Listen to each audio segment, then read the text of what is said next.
colleagues from different institutions of higher education. Of course, this is my honor and opportunity for me to reconnect with this MMTTC centers, Sant Baba Gadke University. I'm having relatively long association with this institution. It is more than 7-8 years. In the very first year, I got opportunity to interact.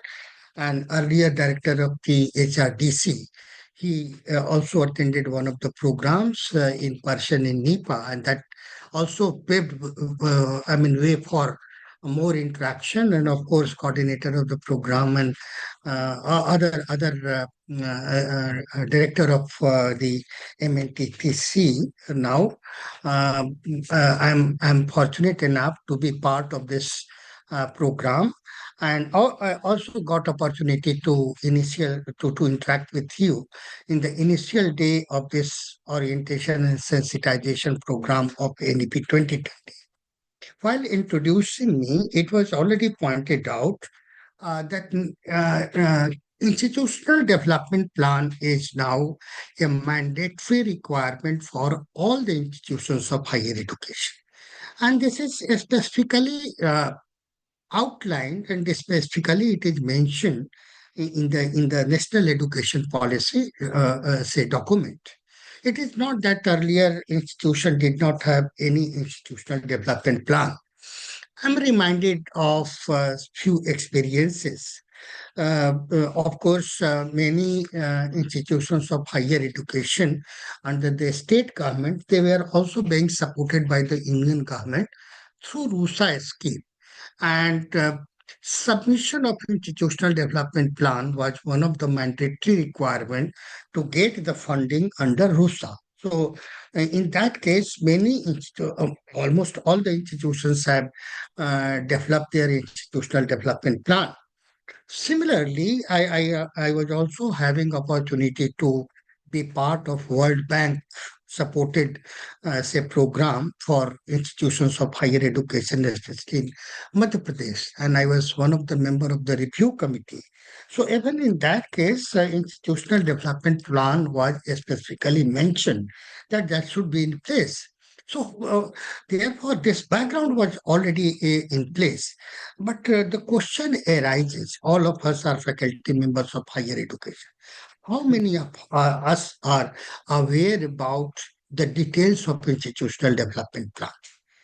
Many of us are not aware, even if our institution is having institutional development plan. Most likely, the institutional development plan might have been prepared by a group of experts. And we, the faculty members in various capacity, we might not have been a part of this whole exercise of preparation of institutional development plan. So what does it mean?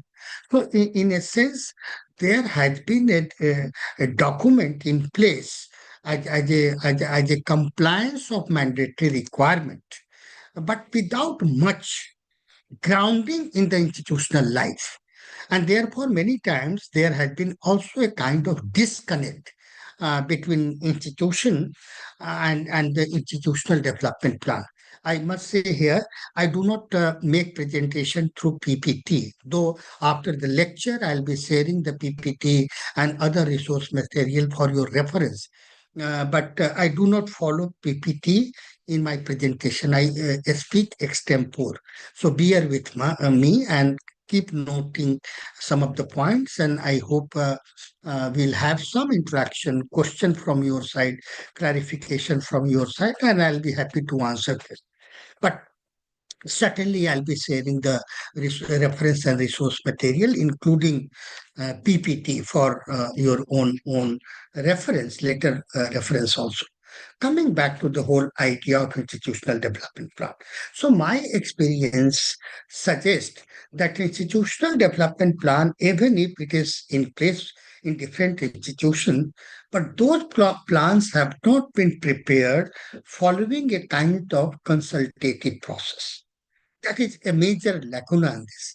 If we are the direct stakeholder of higher education, we should be part and parcel of the decision-making processes. And in this case, institutional development plan, We should be part of this, the whole exercise of institutional development plan. But by and large, this process has not been followed in majority of the cases. Some institution might have followed. I'm not sure about this. Similarly, NAC, when it started its assessment and accreditation, and later years, during the last 4 or 5 years, they also ask a question whether you have a well-defined institutional development plan or not. If yes, attach the document. So again, a kind of mandatory requirement that was there, and many institutions had a kind of blueprint for their institutional development. But the National Education Policy 2020 had emphasized that every institution must have well developed institutional development plan in the first case, and second, the institutional development plan should be prepared through a process of consultation. And consultation herein mean that all the stakeholders, be it academic leaders within the institutions of higher education, educational administrators in the institution of higher education, teachers in the different department and institutions of higher education, students' bodies and the student at large, another important stakeholders, and if possible, parents and community at large. They should be part of the entire process of say consultation and development of in the preparation of institutional development plan. But before coming to the whole process of institutional development plan, we should be very clear about what is the purpose and rationale of institutional development plan. All of us, even if you just take example of your own family, and if you are heading a family, be it female member or male member, if you are thinking about your family, you have also some kind of planning that in next 3 years, I'll get my son or daughter, say, a wedding done, and that this will be, we will have a house, separate house or combined house. If it is kacha house, it will be a pakka house, and all those kind of plan and idea we have in mind. And accordingly, in most of the cases, it may not be very calculation based, written on the paper, etc. But we have certain, say, kind of roadmap that how I visualize my own life and life of my family in terms of various aspects related to economic security and others. So even within family, this is our thinking. If we come to the whole institution and institutional life, definitely every institution has its own trajectory, background of its establishment, and it must also have a roadmap for future growth and development. Unless this is defined, we may not be able to do justice with the whole idea of institution. Suppose many of you may be, say, colleges, working in college. So would you like, or your institution will like, just to function as a college in whatever way you are functioning? Certainly not. I am reminded of that when the national education policy came into picture, and then there was also a recommendation that only a standalone institution should be withering away. I mean, this will be closed down. All the institutions have to develop itself as a multidisciplinary institution with multiple faculty, multiple schools, multiple departments, etc., and catering to the variety of disciplines. So that is one of the recommendations, and therefore it has also been recommended that colleges which are still in a more, say, advanced stage of their, say, evaluation, accreditation, etc., and well-established credential, they may aspire to be a full-fledged university. Full-fledged university. It can begin with, say, proposition of a deemed to be university. So what has happened, especially after this declaration and subsequent guidelines of the University Grants Commission, many colleges have applied for the status of a university, I mean, deemed to be university. And applications are already with the University Grants Commission, and large number of applications. And all those institutions are being evaluated that which are the institution eligible to be declared as a deemed to be university. So this is just an example. So, if you are aspiring to be a multidisciplinary institution, more robust institution, you must have a kind of roadmap for this.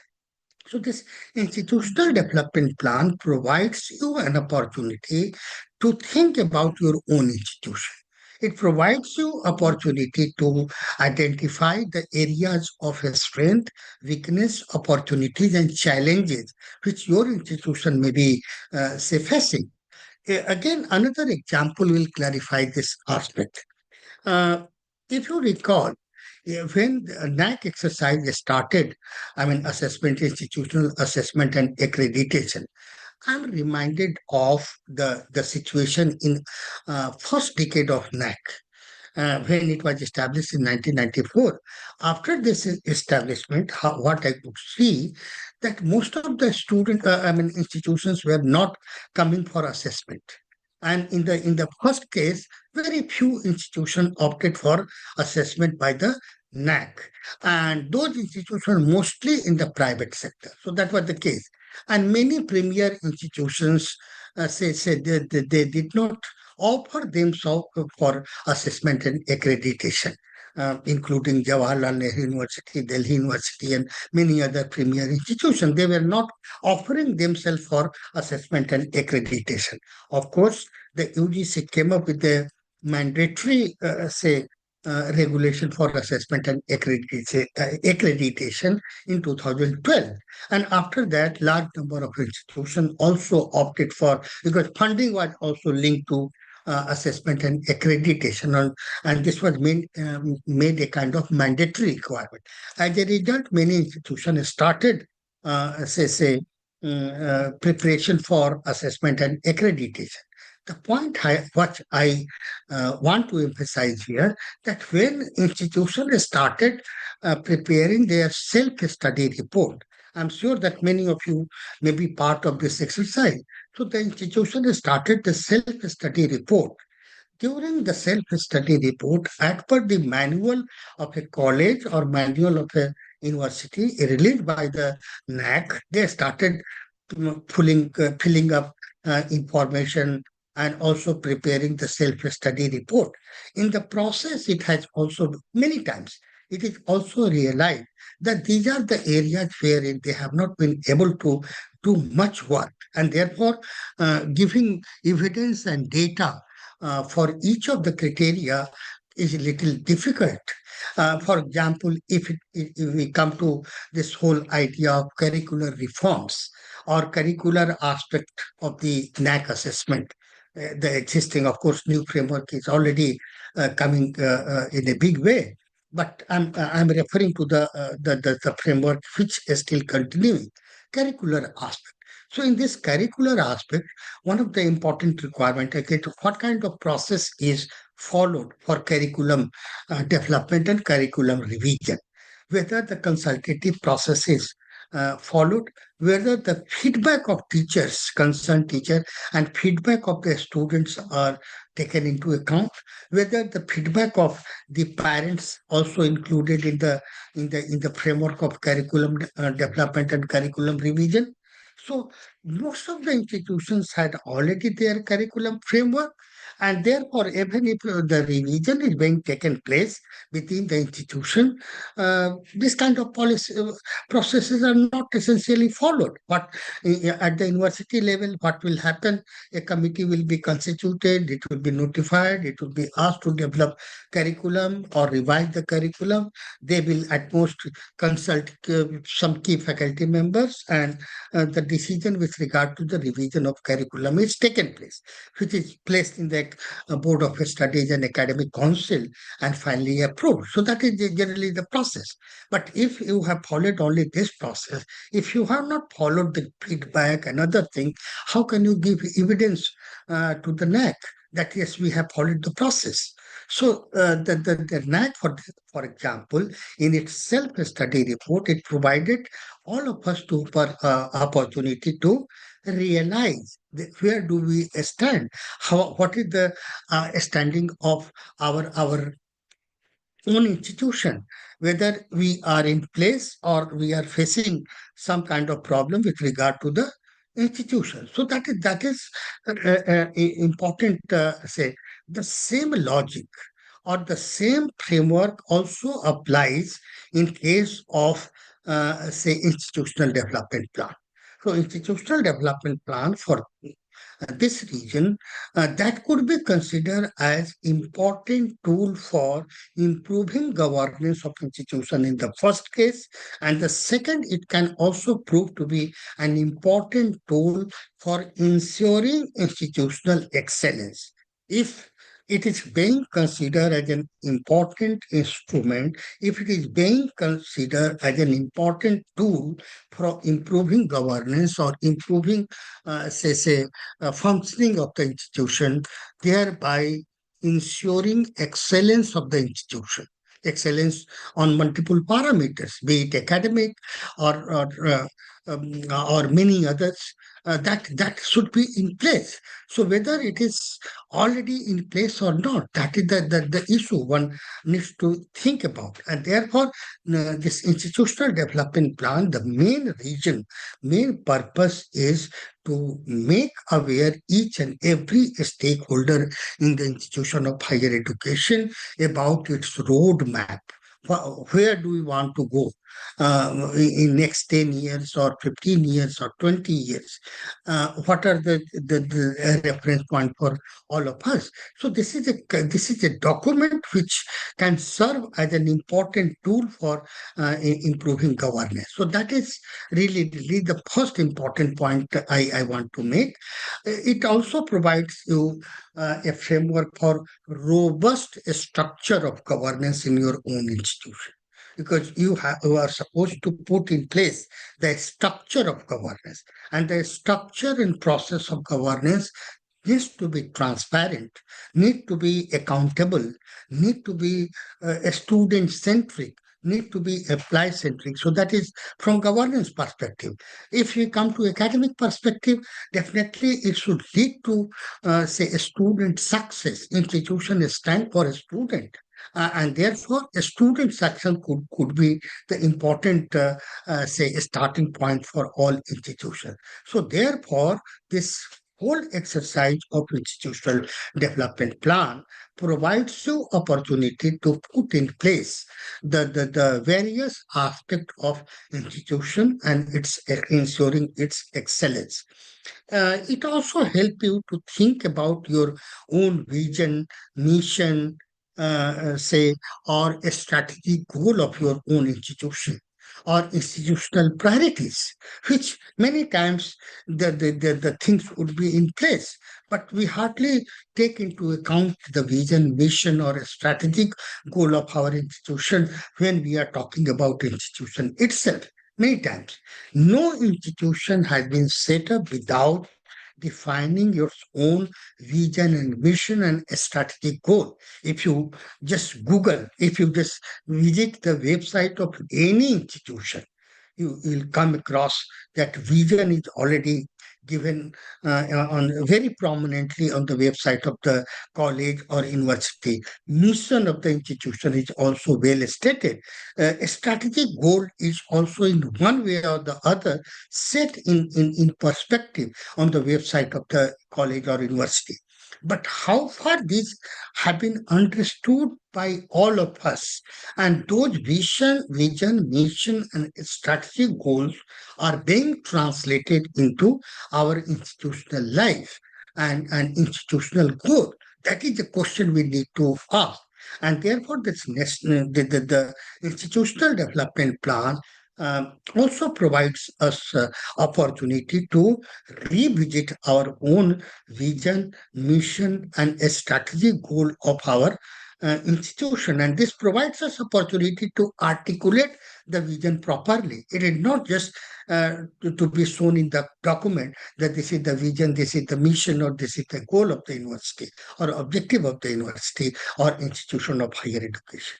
It may help in articulating the priorities of the institution in this slide, and therefore institutional, once again, to highlight this point, that major rationale or major logic of developing institutional development plan is to provide a kind of tool, or institutional development plan as a tool to improve governance and functioning of the institution on the one hand, and also providing robust system of teaching, research, innovation, student learning outcome, graduation outcome, etc. So that is the first important rationale, because each and every aspect is indicated and included in the institutional development plan. This is the very important aspect of this. When we come to preparation of institutional development plan, institutional development, how it needs to be done. The institutional development plan, first of all, we should be aware about our own institution. What does it mean? Is you may ask this question, that we are part of institution, we are academic leaders, we are faculty members, we know our own institution. I doubt many of you may not be knowing the institution the way that you are expected to know. And therefore, you are engrossed in day-to-day activities of the institution, be it teaching, examination work, evaluation work, or many other aspects of institution. But you may not be aware about your institutional various aspects of institution. Many of us are not aware, and therefore the first important aspect in the preparation of say IDP is to prepare institutional profile. And each of the institution has its own institutional profile. I'm sure about this, because every institution, by and large, has some form of their assessment, accreditation, review, etc. So we have also institutional profile. It means how institution was established, background of the institution of establishment, how many teachers, how many students, what is the finance support, what is the say functioning of the institution mechanism, rather, what are the institutional mechanism, etc., etc. So that refers to institutional as a profile. So in the first case, institutional profile you must have. If you are entering into institutional development plan, the first task is to prepare institutional profile, detailed one in tabular form or whatever, also in terms of write-up, that what is your institution all about, whether it is just science college, or commerce college, or arts college, or PG center, etc. So that is one. And a different aspect of this: library, number of books in library, ICT facilities, infrastructure availability, number of classroom, number of, say, table, desk, etc. All these data should be in place once you go for institutional development plan. So that will be part of your institutional profile. So that is one. Then once you have institutional profile, you will start a kind of say SWOT analysis. SWOT analysis is really, really important. So in this SWOT analysis, for SWOT, I understand that all of you are aware about SWOT: a strength, weakness, opportunities, and challenge. So your institution is at the center, and you are trying to understand institution in a better way, more informed manner, not based on impression. What happens? I'm reminded of again NAC case. 2, 3 years back, I was in one of the meetings of NAC, wherein advisor was delivering a kind of, guidance to the institution, how NAC document has to be prepared and all those things. So during presentation, he referred that one of the institution which in the first cycle, the institution secured A plus or so. But in the second cycle, the institution grade was substantially low. It was came to B plus or B. So the institution was not very comfortable, and they were fighting with the team that how can it happen? We got a grade of B or B plus. We are already A plus graded institution. The reply to the institution by the NAC team was that you at that point of time you prepared your own institution as per the requirement of the NAC, and you also supported with evidence. We also had well-defined parameters of showcasing your institutional excellence. This time, everything is missing. You have not worked on this. And therefore, it means sometimes we take it for granted that we are institution of eminence.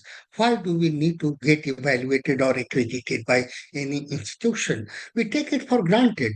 And sometimes what happens that even if we are subjecting ourselves for assessment and accreditation, it is we are starting with the premise that we are excellent. But when it comes to evaluation, we may be the fact we may be shown mirror that this is the mirror and where are you standing in this mirror and what is the shape of your say face. So that will be well reflected, and therefore, in order to have proper understanding about your own institution, we need to have a kind of situational analysis.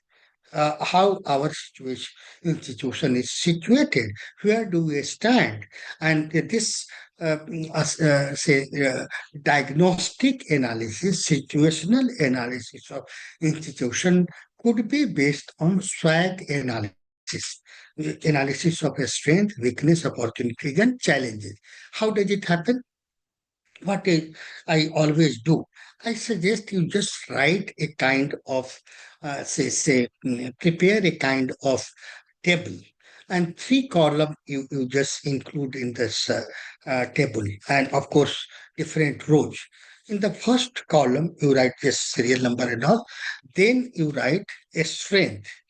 In the second column, you write a strength. And the next column should be that a strategy to take advantage of our points of strength. So a kind of tabular exercise, you can also take a piece of paper and enter into this kind of exercise. So that will give you some kind of understanding about your own institution. Uh, am I audible? Yes, sir. Yes, sir. Yes, sir. Yes, sir. Okay. Okay. So what is needed here that you take a piece of paper and in one column you write a strength. Next column you write a strategy to take advantage of the area of a strength. Okay. So what you do, you start talking about this. That what are the area of a strength? Area of a strength in terms of your robust infrastructure. Traditionally, many institutions were having large amount of land in its position, maybe 600 acre, 700 acre, or 200 acre, depending on the nature of institution. You have already availability of land. You have also well built, say area. You have buildings, you have number of classrooms, you have also reasonably well say furniture, you have own library system, well functioning library system. So area of strength depending on your own institution. What are the areas of strength? Suppose I have to write the strength of my own institution. First area of strength in my case would be that our institution is unique. There is no such institution across the country, nowhere. Even if we take globally, only few institutions you will be able to find. And the institution was set up long back. 6 decades back by UNESCO as Institute of. So this is area of strength and uniqueness. Then also it is under the Ministry of Education. So support is almost, say, almost very in place. Financial sustainability also almost ensure. And faculty, multidisciplinary faculty, national level faculty, not rooted in just one region or the another. It represents national character from different states, different groups, different communities. So these are the areas of strength.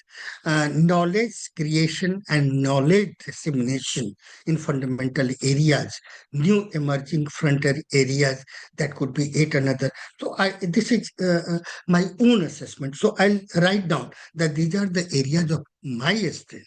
In a similar line, your institution, I'm sure that there could be n number of area of strength. You write down that how your institution is important.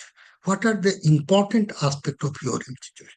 You have already written down to that, but you do not get composed just by writing that these are the area of strength of my institution and your task ends here. It is not. In the next column, you write that if these are the areas of strength, what kind of a strategy we have to take advantage of our own area of strength. Suppose if I'm talking about multidisciplinary faculty in my own institution. So the next would be that, okay, that is fine. You have multidisciplinary faculty.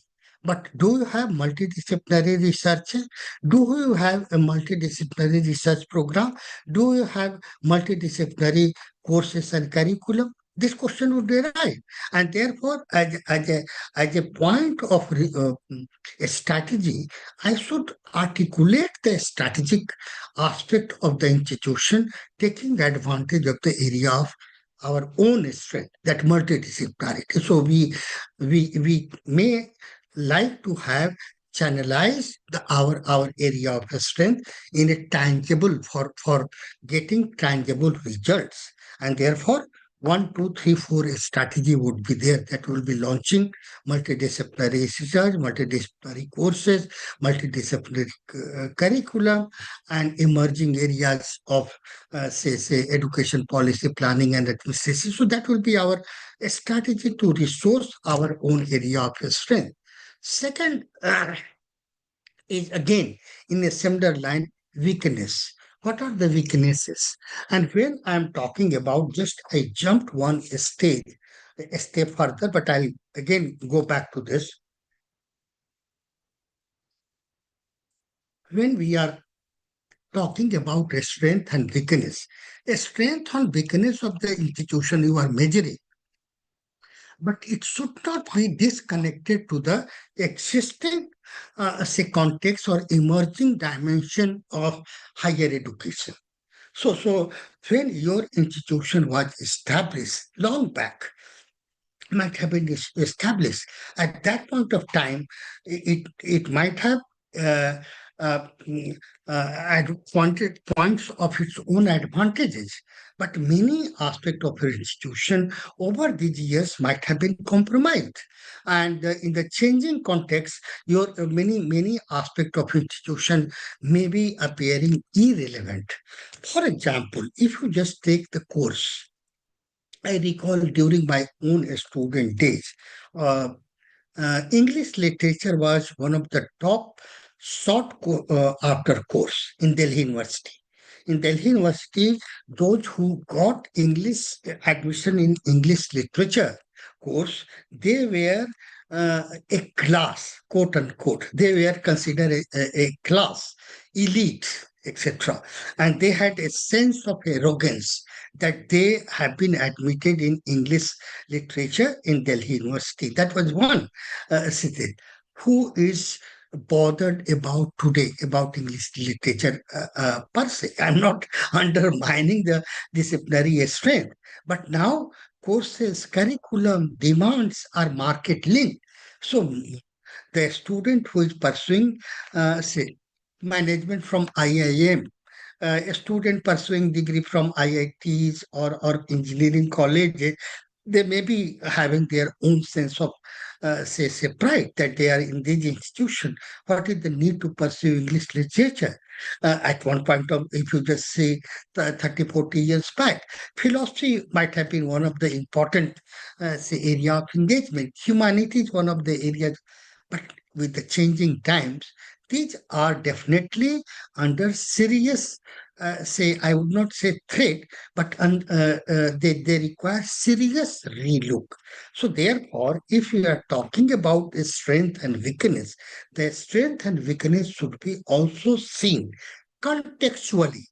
One point of a strength, maybe one point could be an area of a strength for one institution. The same point could be, say weakness for others.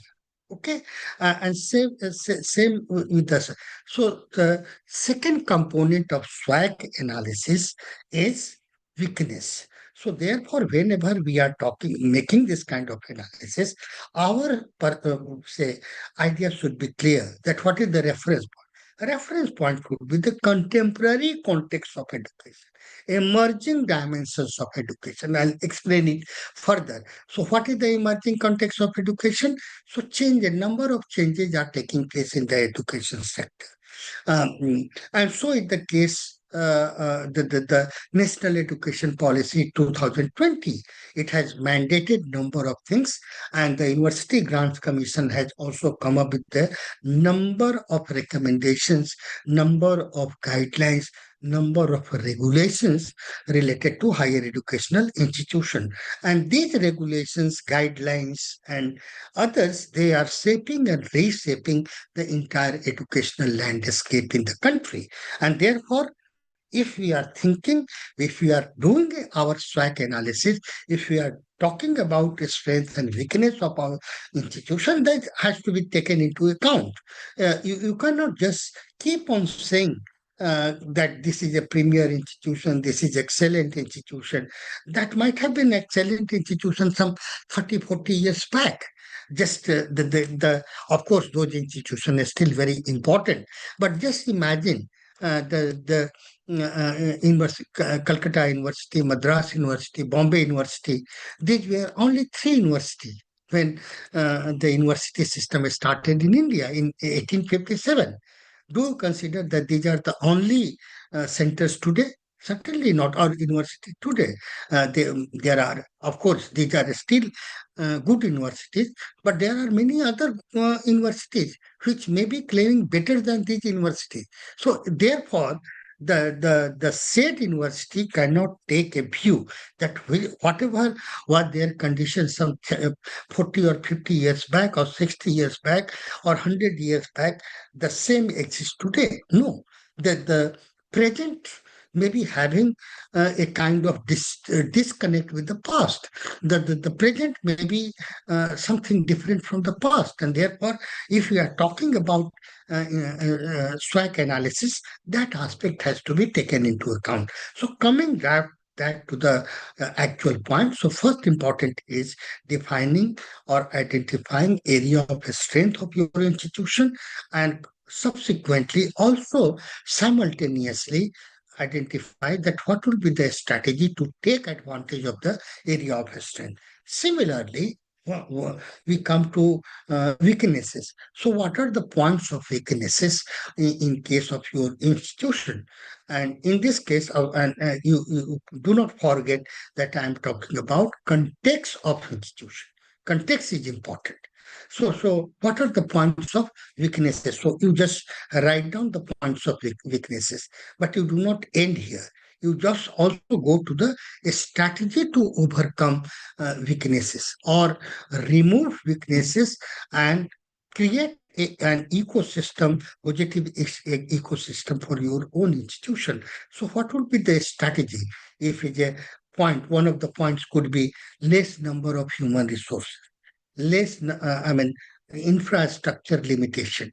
There could be also possible, one of the weakness, that number of a student is very less. So all the you done. So what will be a strategy to deal with each of these areas of weakness? Now, faculty shortage or less number of a student, acute shortage of classroom, overcrowded classroom, not adequate infrastructure, no availability of books and proper library in the college or university. This could be the areas of weaknesses, and it can be also kind of barrier to connect your own student to the wider world. And therefore, these may be considered as area of weakness. So, what are your strategy to address the points of weakness? So, you also write down that it is less number of say books. What will be your priority? Whether you will be purchasing books or getting donated by some kind of non-governmental organization under CSR, or many more strategies. So you have to work out a strategy for removing the weaknesses. That is the second. Third is about opportunities. So, in the changing context of higher education, there could be good number of opportunities. Uh, some of the opportunities which at one point of time that might have been very limited. But in the changing context of higher education, especially in the context of NEP 2020, a number of opportunities could be available to you as an institution of higher education. So you identified those say opportunities. What are the opportunities which you visualize in respect of your own institution? So write down one, two, three, four, five say points of advantages or opportunities. Then you write a strategy. How you will be taking advantage of the opportunities. If opportunities could be before all of us, but if you do not take advantage of the opportunities, we will be nowhere. Opportunity lost. It will be primarily an opportunity lost. And therefore, nobody will say want to lose the opportunity. And therefore, a strategy should be in place to take advantage of the opportunity in context of your own institution. And finally, what are the challenges which you may list out? These are the challenges in respect of your own institution. And what are your strategy to translate those challenges into opportunities? So this is the first exercise. Sorry. To repeat it further, I started with this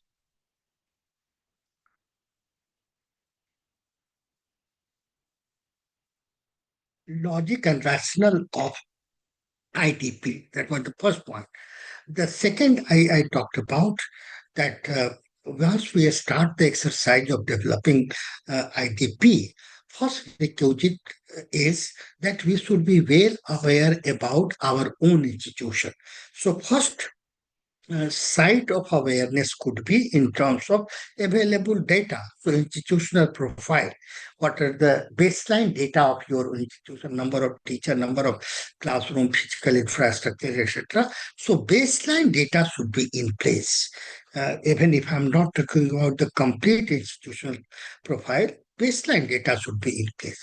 So first you analyze the baseline data, and after this analysis, you will have fair idea that how many students and what kind of courses you offer, what is the graduation outcome, what is the graduation outcome rate in respect of your institution, etc. So you have fair idea. Then third stage, I said that before going to the institutional development plan, first of all, you should do a kind of situational analysis of your own, say, institution. Or in other words, there is in the management say side, there is a framework of diagnosis, a framework of situational analysis, which is also known as SWOT analysis: strength, weakness, opportunities, and challenges. Earlier, it was referred as threat.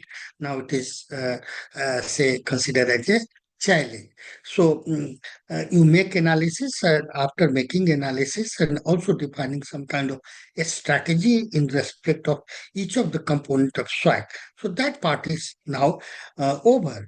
Then actually comes to the institutional development plan. So herein, as I say, that institutional development plan cannot happen in vacuum. It should be rooted in the institutional context in the first case, and second, overall scenario or emerging landscape of education. If you are disconnected to this, you will not stand anywhere. Relevance of your institution may be lost.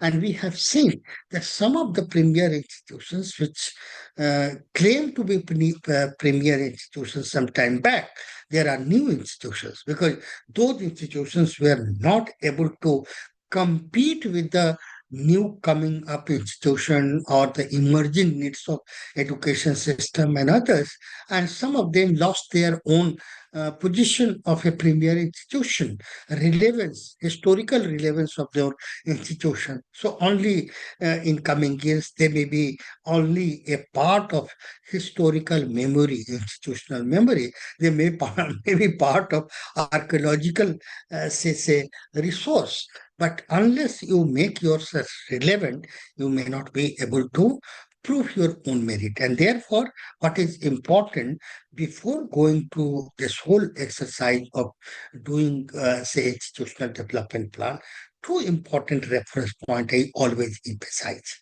that should be in place, and you should place your institution in this within the framework of references.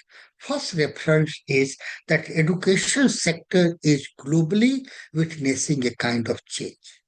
Variety of changes are taking place at the global level. The whole idea of university is also now changing. The idea of university, imagine long back and again, say, constituted a major reference point in the 19th century or so, be it Humboldtian model of university or idea of university or Oxbridge model of university, etc. Those are also under severe transformation. So, idea of university also does not stand in a similar way, which used to be some years back, or 19th century or early 20th century. The situation of 21st century mandates a different kind of institutional structure, processes, culture, which could connect to the emerging reality of the education sector. And therefore, the first important reference point should be the global connect. What kind of changes are taking place in the overall scenario of the higher education sector? So there are many. If you come to some of them, more and more emphasis is now globally on multidisciplinarity. If you recall, there was hardly emphasis on multidisciplinarity during at least three quarters of the 20th century. No much emphasis on multidisciplinarity. It was age of discipline. It was age of specialization. But by the last quarter of the 20th century, situation changed, and we started talking about, say, interdisciplinary, transdisciplinary, multidisciplinary. So, transdisciplinary, pluridisciplinary, or interdisciplinary, multidisciplinary remain little subdued. But if you just see the 20th century, last quarter of the century, lot of emphasis on interdisciplinarity. And I'm a part of that process. I realized that those who were doing some kind of interdisciplinary research, their researches were more valued. Their researches were that, yes, he is engaged in interdisciplinary research, be through the process of collaboration and others. Or so interdisciplinary in the last quarter of the 20th century become became very important. But now globally, we are talking about multidisciplinary. And if it is about age of multidisciplinary, you cannot just stick to a silos of discipline. You cannot afford to be just sticking to discipline, because that will create a kind of disconnect with the outer world. And therefore, if we are talking about institutional development plan, that part has to be taken into account, that now multidisciplinarity is a focus of a study and focus of the education system. Definitely this has to be incorporated in one way or the other. You may have your own strategy to think innovatively how you will be dealing with the whole idea of interdisciplinarity, multidisciplinarity, or pluridisciplinarity or transdisciplinarity. That will depend on you. But ideas should get reflected in your own institutional development plan. Second reference point globally could be also in terms of flexibility. Flexibility is now being talked about, and this is also announcing a kind of shift from teacher centric teaching learning process to learner centric teaching learning process. So, if it is so, definitely it will require a different kind of a strategy, and it will require that a student should be at the center of this entire teaching learning process, and therefore they should be also given options, choices. They are not captive audience, and you have to take this into account, that how what kind of flexibility you would be offering to the student in your own institution, which globally it is an emerging say aspect. Third important globally talked about thing is skills and employability. If you are thinking about your own institutional development plan, there could be many: academic planning, human resource planning, financial planning, infrastructure planning, or physical planning, digital integration, research and networking, innovation, etc. So, variety of enablers which the UGC guidelines talks about. So, in all these items, these aspect has to be in one way or the other get reflected, and therefore skills and employability is now one of the major reference point in the education sector. So if I refer to English literature or philosophy as a course, at one point of time, this was well taken and it was highly valued course. At the moment, it may not be the same kind of respect or same kind of demand for pursuing these kind of courses, because it may not be leading to the so-called employability and employment, or a smooth transition from world of work to the as an institution to the world of work. I do not mean that a student who are pursuing English literature or humanities, they may not be able to get. It is not. It depends how the courses and curriculum are preparing the student, and how they are preparing the student market ready, or say industry ready. So that is a new demand. This was not earlier a reference point for education sector. And the university just stood for knowledge generation, basic knowledge generation, basic research.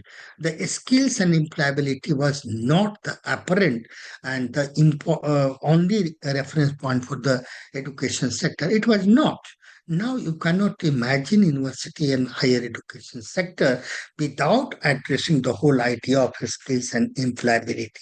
Similarly, now technology is really, really very important agency in the entire education sector. It is not a student can get knowledge and skills not only through teacher. Teacher is, of course, the most important agency in the entire teaching learning process.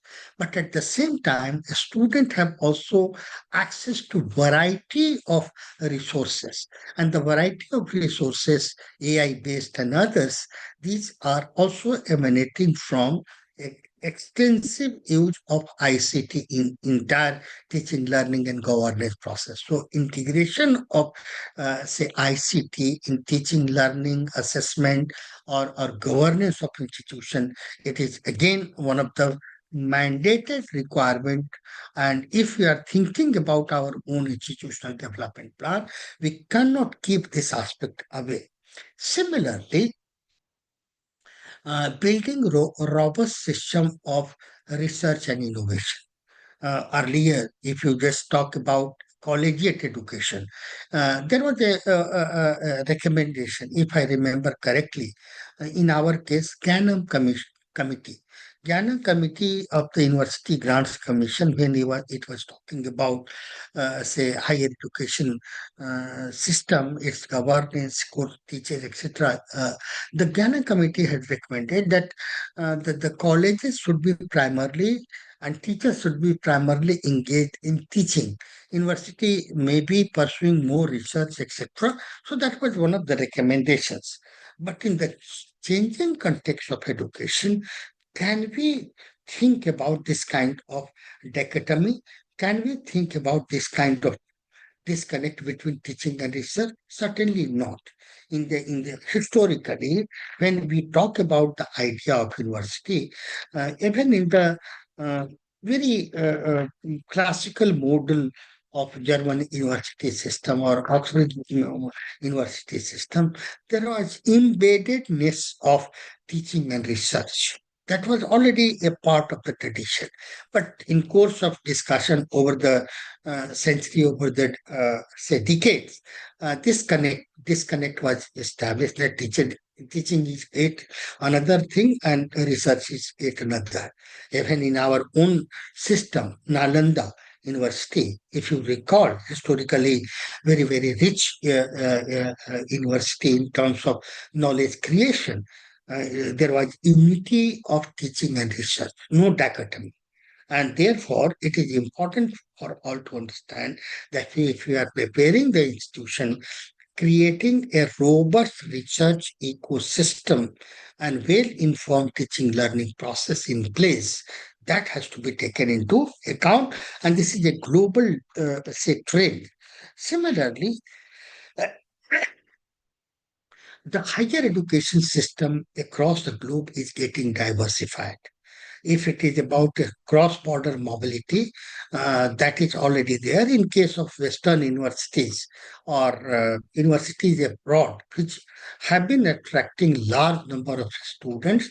They had also a policy of equal opportunity and other, how they will be accommodating, say, a student coming from different locations, different countries, different regions, different language groups, different cultural groups.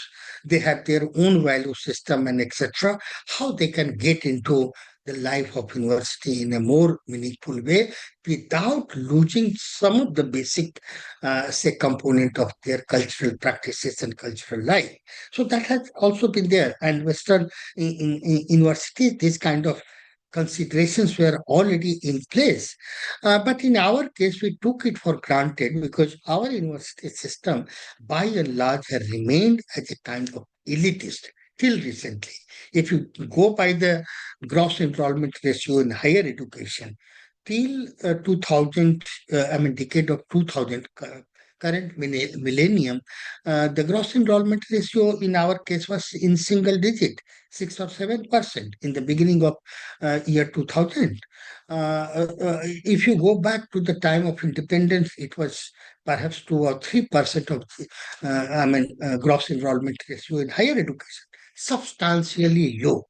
Now the gross enrollment ratio in higher education has crossed 28%, 28.4% as per the All India Survey of Higher Education 2021-22.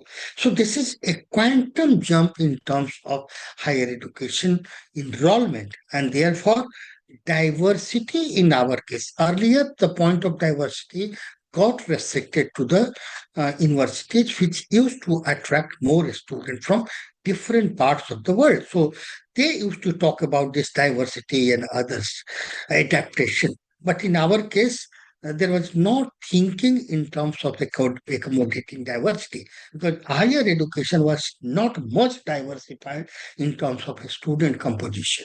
Institution remained elitist in its nature, and also the college goers were by and large belonging to a class of people, and therefore relatively homogeneous. I would not say complete homogeneous, but relatively homogeneous.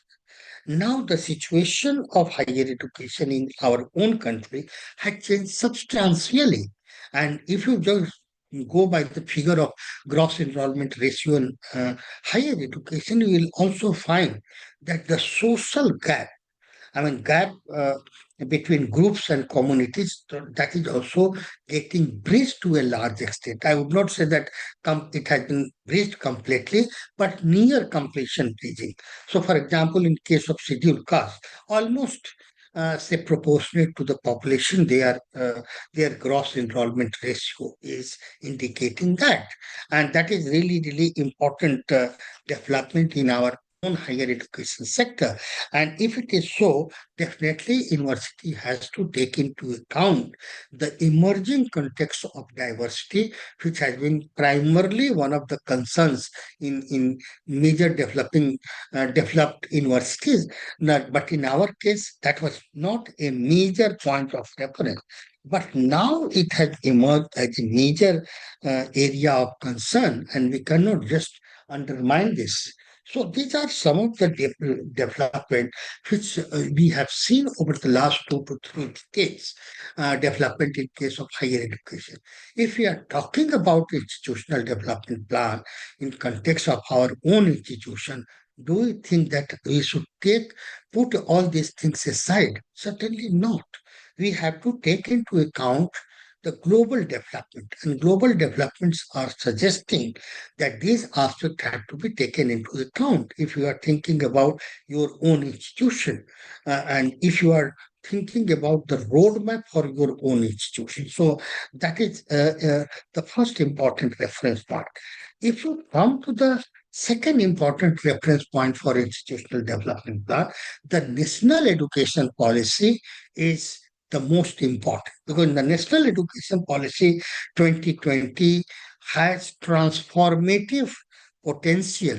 It envisions transformation in the entire higher education sector, in terms of teaching learning process, governance, and many more.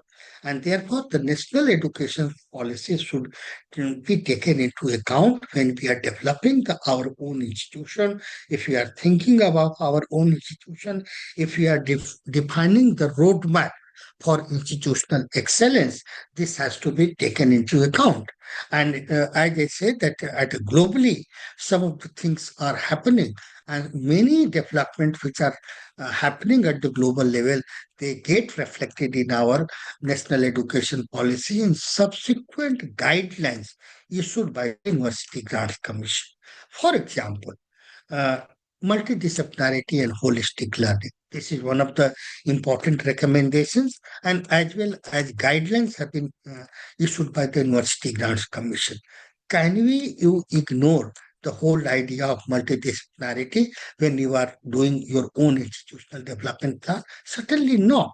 So when you are developing your own institutional development plan, that should be taken into account, that what is your goal, what is your strategy to include multidisciplinarity in your own institution in terms of teaching, research, or say student, say life, etc. That is one.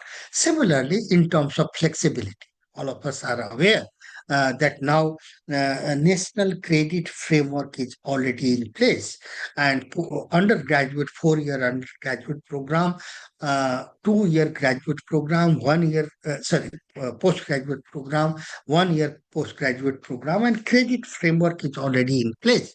And in this credit framework, so one is credit framework already in place. So each and every learning is being creditized, and that is the demand. Similarly, there is also a provision of credit accumulation, credit recognition, credit redemption, credit transfer across the institution. So these are at one level, these are meant to provide flexibility in terms of a student life, in terms of their teaching learning experiences in institution of higher education. Similarly, there is also a provision of multiple entry and exit. Multiple entry and exit in case of undergraduate program.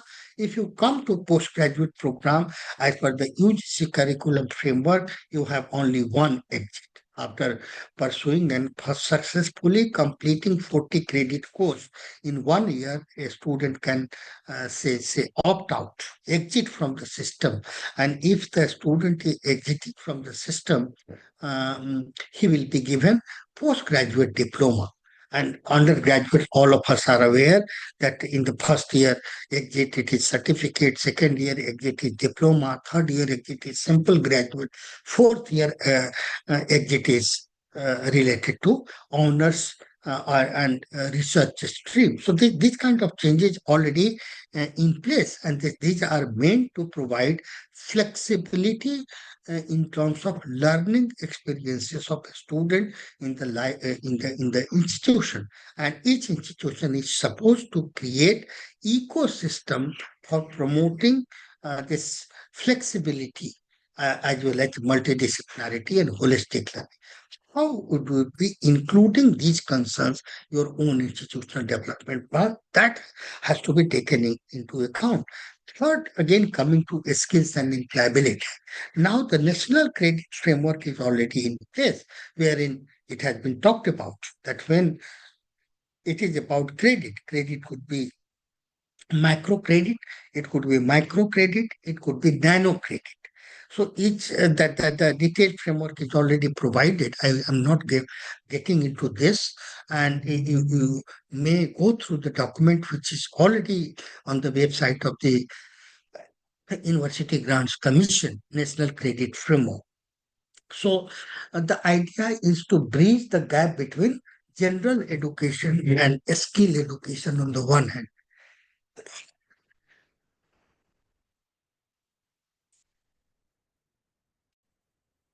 Second, it is also meant to promote, say, employability among the student. So that is already there. And this should, when you are talking about course, curriculum, doing academic planning, this aspect has to be taken into account. Technology integration, yet another reference point. The research, creating research ecosystem within your institution, this is yet another important point. So these are some of the reference points which should be taken into account when we are doing the exercise of institutional development. When we come to the actual components of institutional development plan, there could be at least 5 to 6 or 7, say, components or aspects of institutional development plan. First, we can start with the academic planning.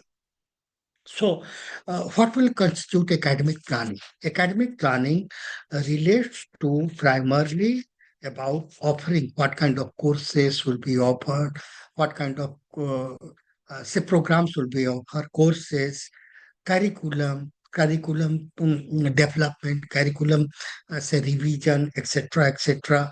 What will be the teaching and pedagogical processes within the institution? These will be the important reference points for academic planning. What can in coming years, and if you are doing academic planning, as I referred, that those courses which and programs which can offer more opportunity for the student for a smooth transition from institution to the world of work, the courses should get preeminence and prominence, and that the courses should get preference in terms of. So it is not just about supply side, say, transaction of programs or offer of programs. It should be also demand side. What kind of courses are being demanded by the student?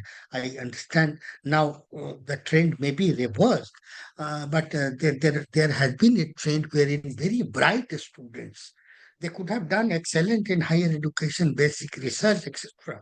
Most of the students, especially after their higher secondary, they go for professional courses, engineering or variety of professional courses. They complete there because they say that they assume that once they pursue this course, this will ensure a smooth transition from institution to the world of work.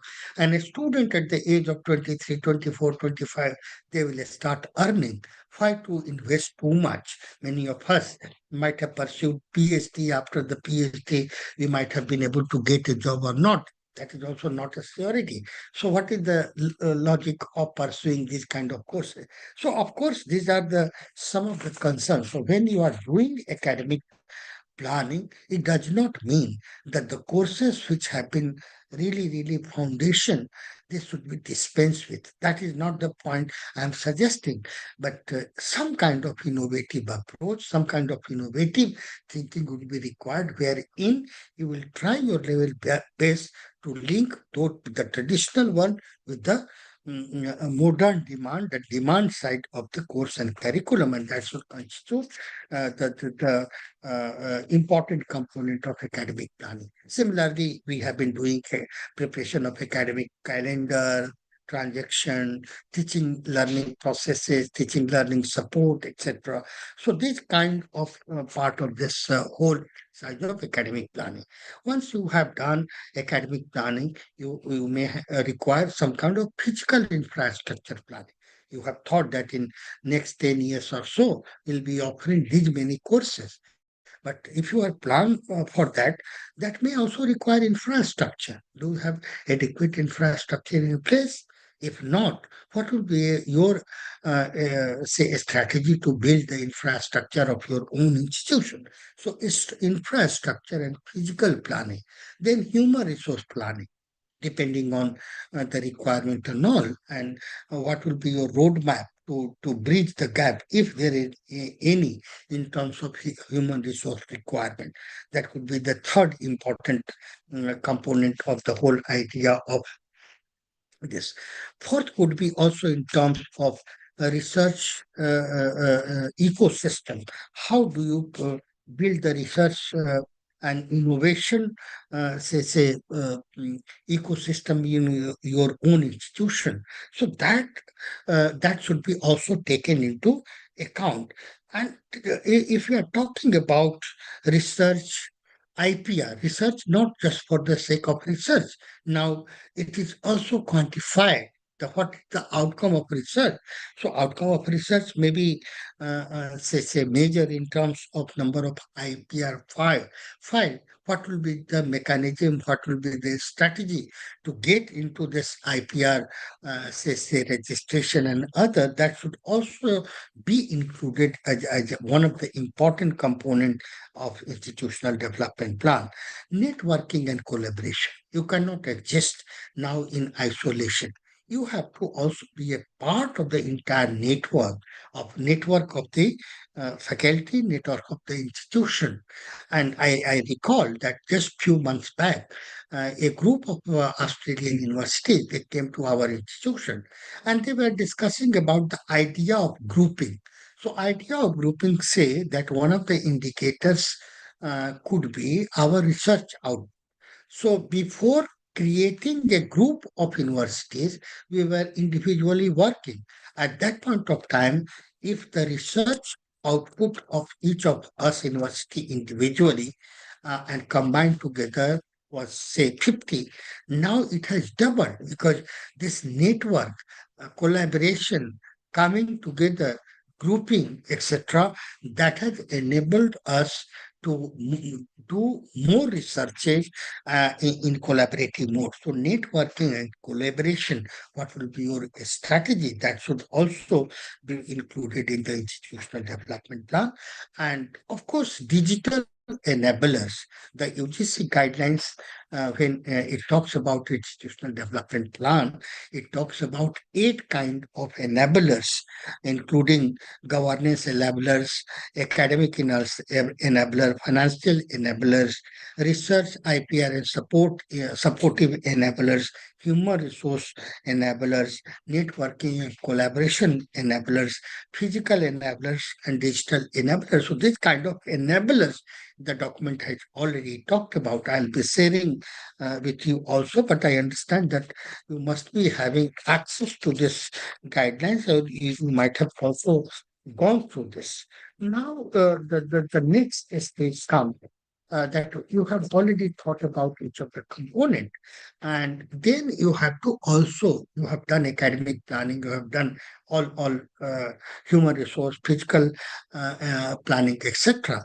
But what with the your action plan. An action plan should translate your planning and strategic vision, a strategic goal of your institution into a tangible result. And therefore, you need to have action plan, how the idea, you have already conceived the idea, and how these ideas would be translated into working reality. And for this translating the idea into a working reality, what is needed?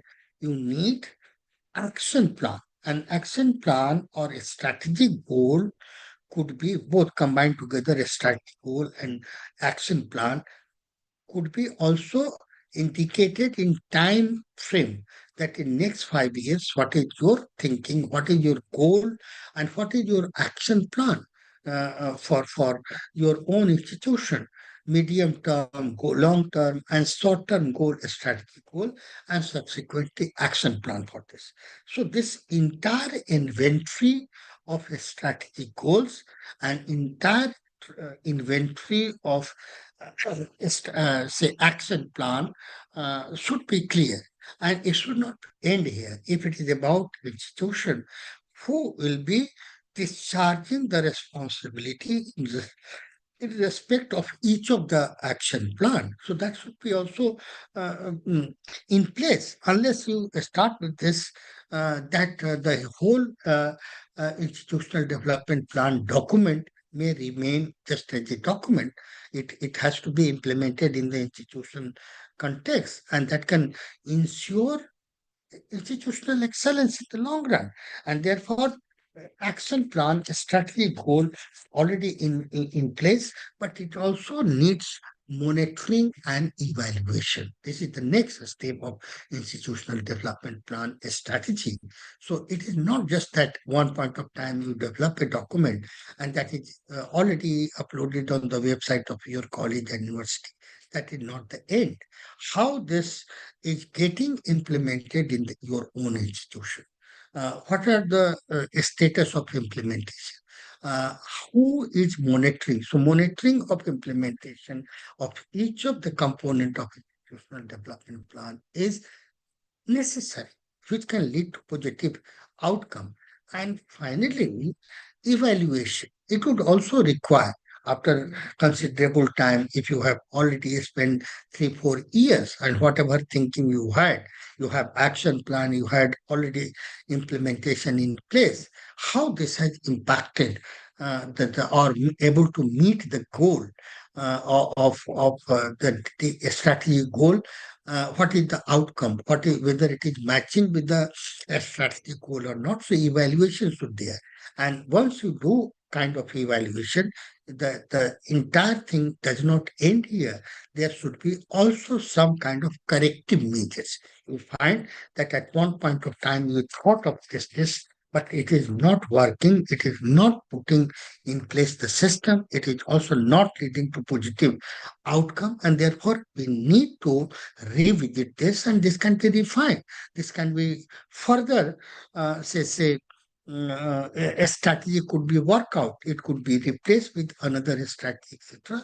So that could be based on evaluation of the implementation of the IDP in your own institutional context. So these are some of the aspects of institutional development plan. I understand that development of institutional plan is a serious exercise. It would have been really excellent if I could have got a chance to interact with you in physical mode, which is not possible in online. But I hope I have been able to make and flag in some of the aspect of institutional development plan. You can go through the guidelines of the institutional development plan of UGC. You be part of your own institution, and you be part of the exercise of developing IDP. That will give you more concrete exposure to the ideas and whole intent of developing institutional IDP. So that is the point which I wanted to share. I have taken longer time, but you may have some clarification to seek or any question to ask. You feel free to do so. And I stop here. And if you have any question or query, do not hesitate. You may ask to me, and as far as possible, I'll try to clarify. Thank you, sir. Thank you so much for such an insightful session towards this institutional development plan. The participant forum is open for discussion. If you have any question, queries, or some kind of observation, you can please note down here. Please, anyone. It will be really appreciate if we have some kind of questions or some kind of observation with regards to this institutional development plan, because whatever may be the best practices from your institution, that should also be shared here, so we can inculcate that best practices to other institutions. Please, anyone.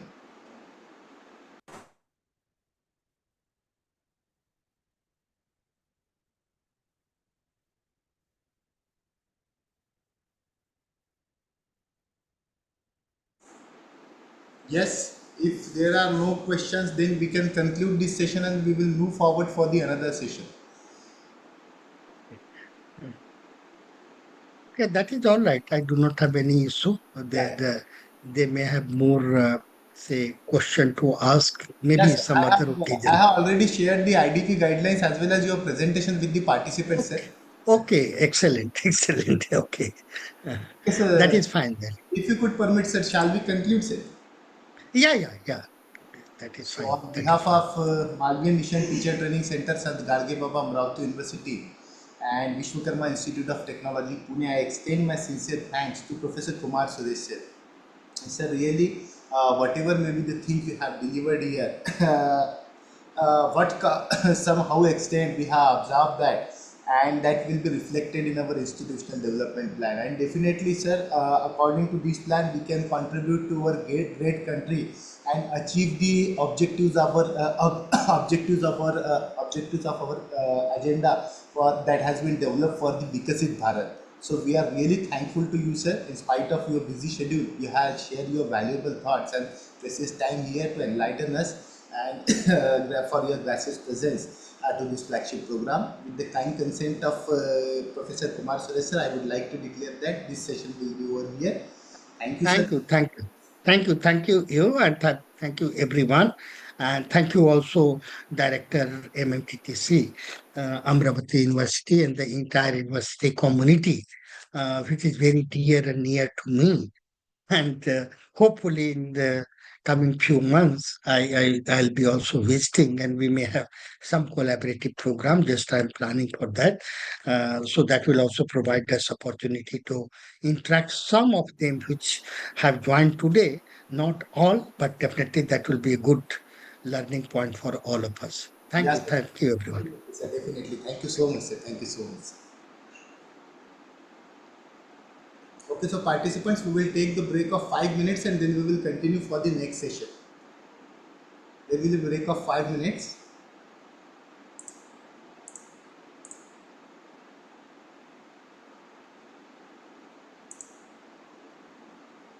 Hello, Professor Abbasi, ma'am. Yes, good Yeah, evening. good afternoon, ma'am. Good afternoon. Okay, so you have a break, I guess. Ma'am, yeah, if you because we have Yeah. already 5 minutes sharp at ma'am 4:35 we will continue for the session. No problem. Take your time. Take your time. I'm here. Yeah. Yeah. Thank you, ma'am. Thank you so much.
Hello, Professor Abbasi ma'am. Shall we start? If you could permit.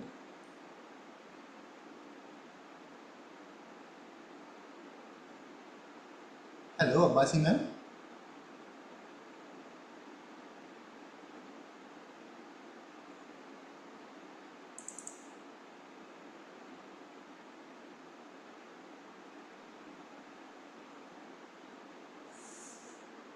Hello, Abbasi ma'am.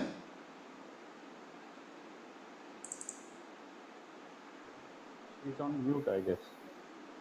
Yes, Dr. Joshi sir. Yes, sir. I just answered. Professor Abbasi, madam, she has muted, I guess.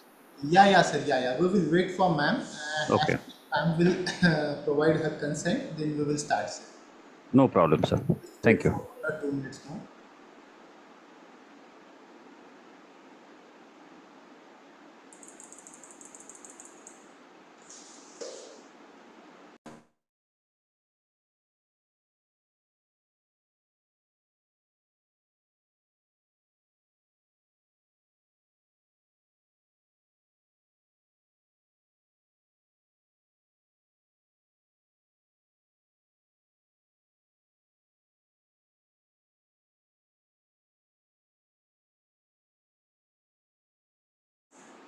Hello, Abbasi ma'am.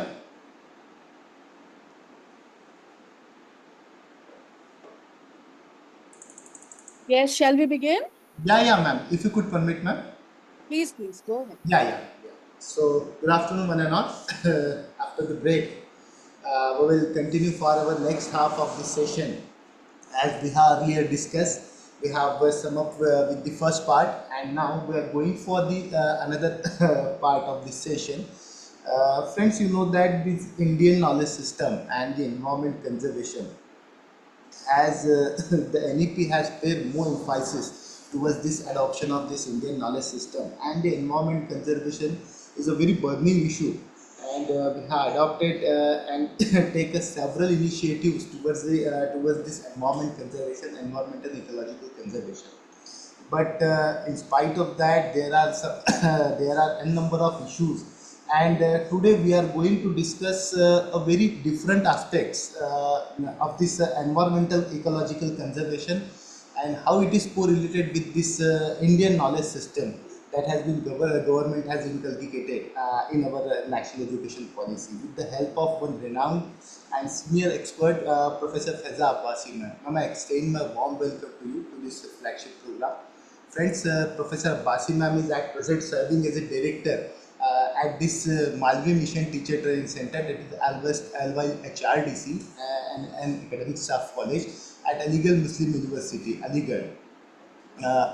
She has more than 2 decades of experience as a program director of the U.S. Department of the State Access Program for the Illegal Muslim AMU School, for the National Teacher and the Teaching Mission of the Ministry of Education, Government of India. She has executed the 5-year PREM Center for Academic Leadership and the Educational Management for over a 15 Indian minorities managed higher education institution of the India, most of which she has personally visited. Earlier, she completed her PhD, Masters and the PhD from the Department of Wildlife Sciences at AMU, and she was engaged in the multidisciplinary UG as well as the PG teaching and the research in the environmental studies.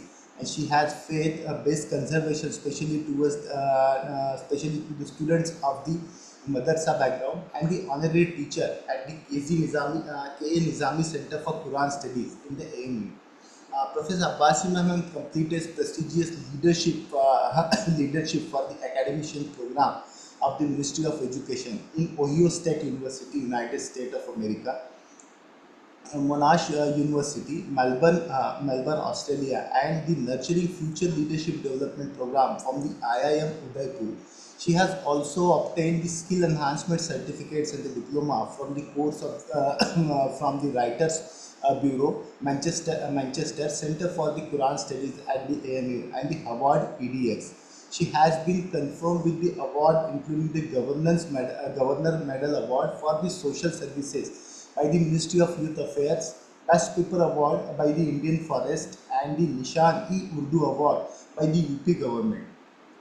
She has the bus speaker in the various professional and the continuous professional development programs of the Higher Education Institute across the country, in an online as well as the in-personal mode and in the MOOCs platform.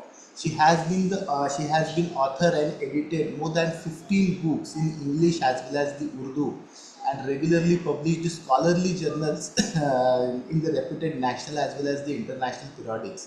She has also the editor on the editorial board and the reviewer for the peer reviewed as well as the UGC listed journals, the CARE listed journal. She is on the advisory board of the Center for Women's Studies in the AMU ICC committee at Income Tax Department of the Aligarh. Professor Abbasi ma'am has been the bilingual presenter of the AMU functions like as Saeed Day Commutatorial Convocation, Alumni Meet, Vice Chancellor Conclave, and many more programs. She has also for a Jashna-e Raksha, New Delhi, and the broadcast from the Indian Radio Urdu section. In her spare time, she has volunteered for the registered charities and the citizens group of the for the education, literature, and the women empowerment, namely Adigal Self Reliance Alliance, Muslim Social Upliftment Society, Shiva Development Society, New Delhi. She has traveled extensively in the India and the abroad, including USA, Australia, UK, Spain, Germany, Switzerland, Italy, for different type of educational as well educational as well as the community-based services. So, friend, this is a brief introduction with regards to Professor Abbasi ma'am. Today, ma'am will interact with us on the environmental conservation and the ecological ethics in this Indian knowledge system. So, I will not take much more time. And I again extend my warm welcome to you and request you to start with your session, ma'am, please. Thank you. Thank you so much. I'm very grateful for that introduction, although it was very long and I don't deserve so much of appreciation.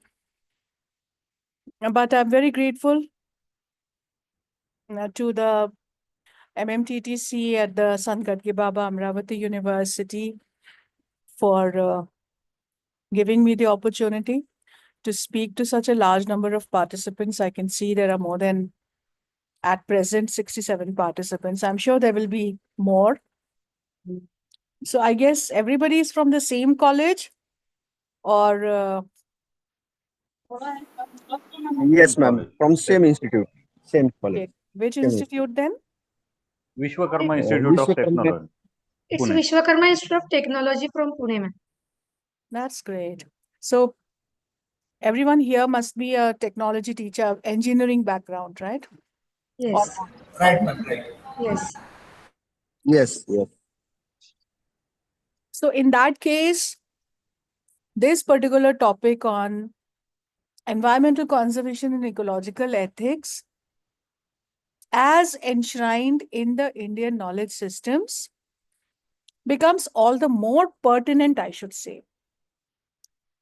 Because I know I'm speaking to a group of scientists, and they don't need to be explained the environmental crisis.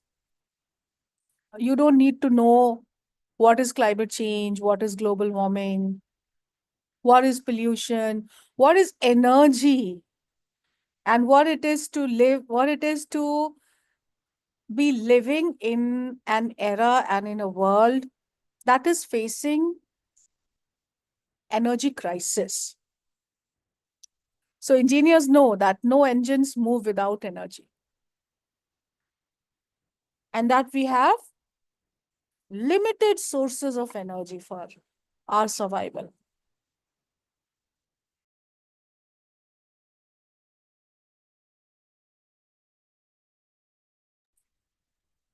So given the entire backdrop of environmental devastation, ecological imbalance, and vandalism of nature, we will today, in this 1 hour to 1.5 hour lecture, we will look at how Indians, you and I, have been living a life of harmony with nature, have been inspired by our traditions, by our sources of knowledge, especially our scripture, as well as indigenous wisdom that is passed on from generation to generation, so that we have been able to show the world how we can live in harmony with nature, how we can maintain ecological balance, how the way we eat, the way we spend our money, the way we perform rites and rituals, it has all been in tandem, or it has all been in respect of nature. In other words, I can also say that we know what it requires to be done if we want to ensure environmental conservation, if we want to arrest the loss of biodiversity, this biodiversity depletion, if we want to keep the natural heritage, if we want sustainable development, right? So one after another, I will be sharing with you, my friends.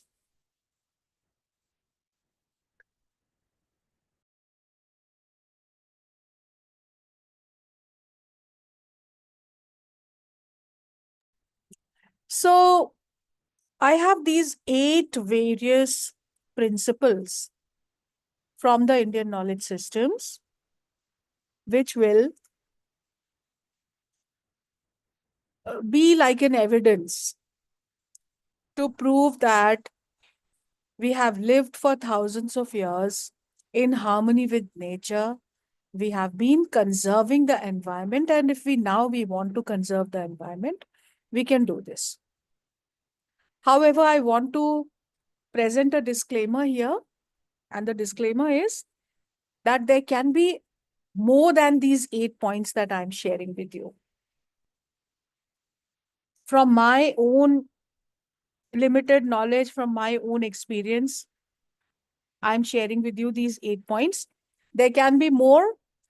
Some of you actually would be knowing more of the points, and if you do, please feel free to share it with me.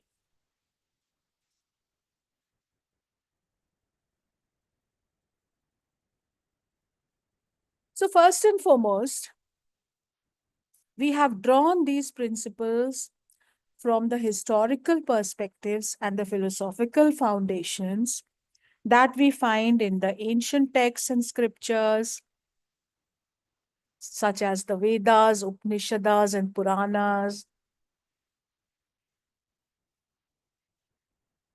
the ecological ethics in the Indian philosophy, the principles of sustainability, and how we have been living in harmony with nature. So my first understanding is this concept that we espouse, we promote, we love to live by the edict of Vasudhaiv Kutumbakam from the scriptures. Vasudhaiv Kutumbakam. Vasudha means, and Kutumb, of course, means the family. And here it means the world is one family.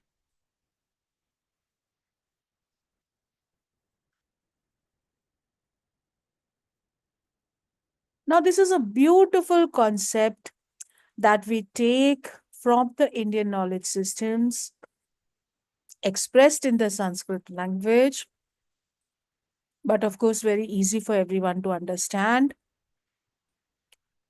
For promoting global unity, for emphasizing that all humans, animals, and nature are interconnected and therefore they deserve mutual respect.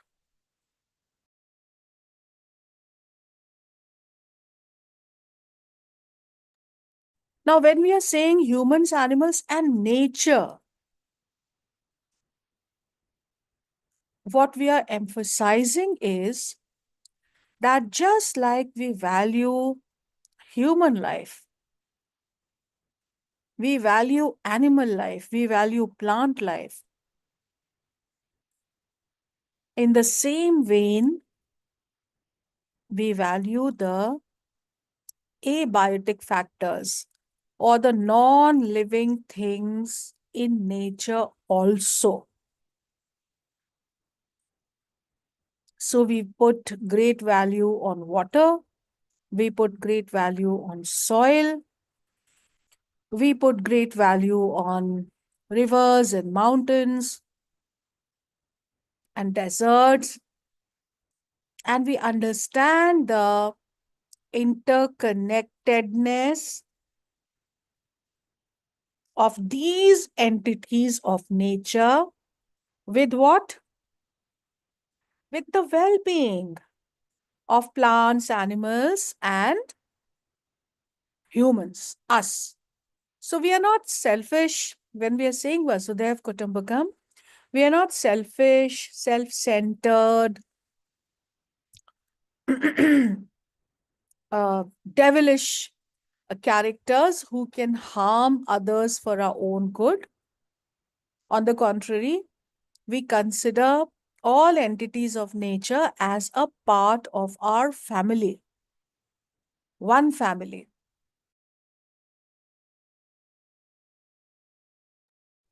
Therefore,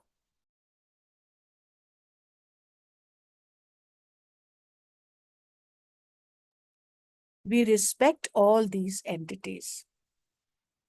And my friends, I would like to remind you here, we are in the year 2025. Back in 2023, India had celebrated the G20 presidency. India had celebrated its G20 presidency. There were great preparations. The whole country was participating in the preparations.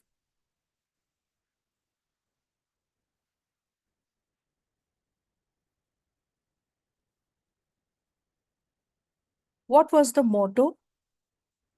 What was the theme of this grand celebration that was happening in India for the first time? One earth, one people, one family, and that came from Vasudhaiv Kutumbakam. Okay. Now we will see two types of approaches. I will show you two images, one after another. The first image will depict the ill-conceived position of man vis-a-vis biodiversity. When today, in the Anthropocene, so you all know this period is called the Anthropocene. So in the Anthropocene, that is human-centered era of evolution. So in the Anthropocene, man has started to consider himself as the master of the creation, its position on top. Whereas when we say Vasudhaiv Kutumbakam, when we say one earth, one people, one family, then it means that nobody is on the top. Then you will see the second image, which will be indicative of the natural status of man in creation as desired by the Creator. Look at this.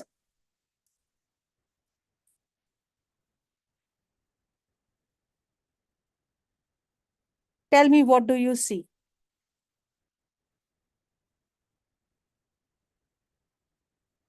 Creation in the form of a pyramid.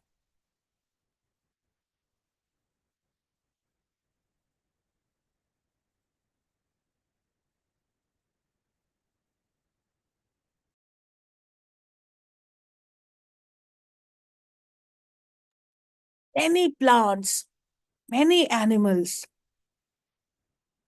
all entities of nature, be it rivers, be it islands, be it deserts, be it grasslands, woodlands, tundra land, taiga land, heaths, meadows, prairies, hills, foothills, oceans, all are there, of course. Man doesn't want to obliterate them, but man certainly wants to trample them. As you can see, man wants to be at the top all alone. No sharing. Is that the spirit of a family? Hmm? You can see birds also flying in the air, but they are also below the feet of mankind. Homo sapiens. Whereas, let me now take you to the second picture.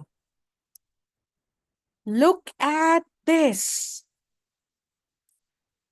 The second picture, just like the first one, there are all species present here. But what is the difference?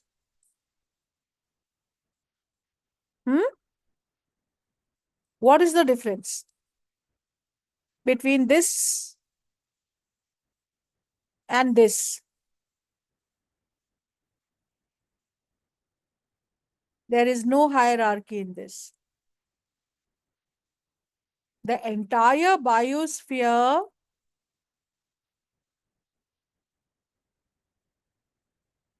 is doing what? Is being shared on an equal status by all plants and animals. On an equal status.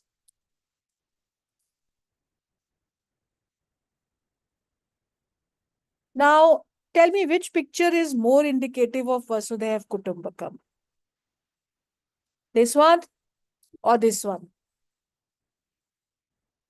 The second picture, of course. Second one. Yeah, the second picture.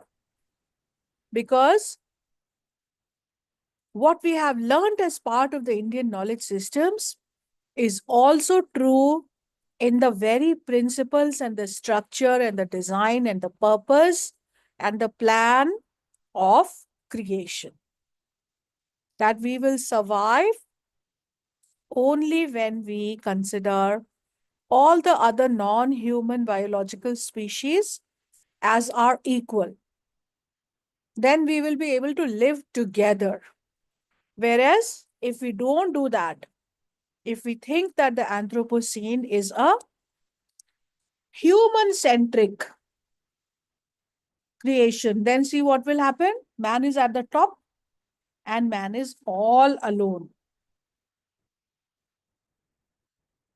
There is no one there to share that existence with man.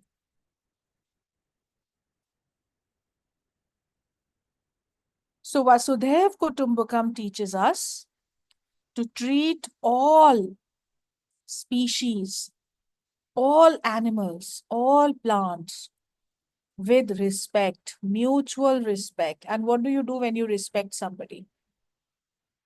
You recognize their right to live, right to survival. You do not jeopardize their existence. You do not bring them on the brink of extinction. Now, I hope everybody here knows about extinction.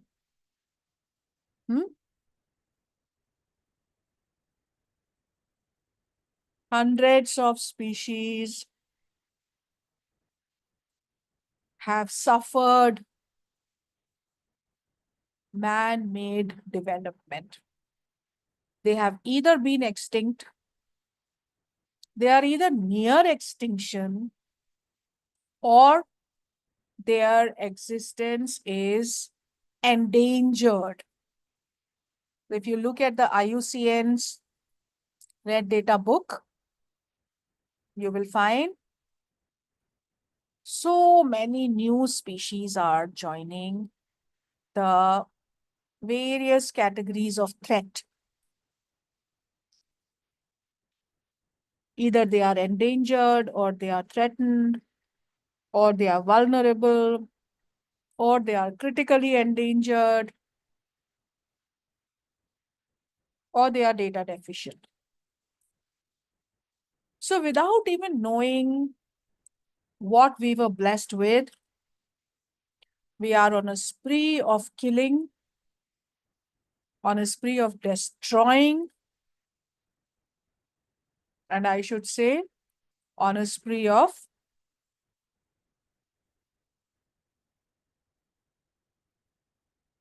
kind of destruction that is not leaving any place for the animals to live. Well, the next point I want to share with you from the IKS is, it's very popular, very well known in a country whose father of the nation has been Mahatma Gandhi. Non-violence. So we understand the importance of non-violence in the context of our freedom movement. But here, this concept that we draw from the Vedic teaching of Ahimsa Paramo Dharma. Non-violence is the supreme dharma. Non-violence is the supreme religion.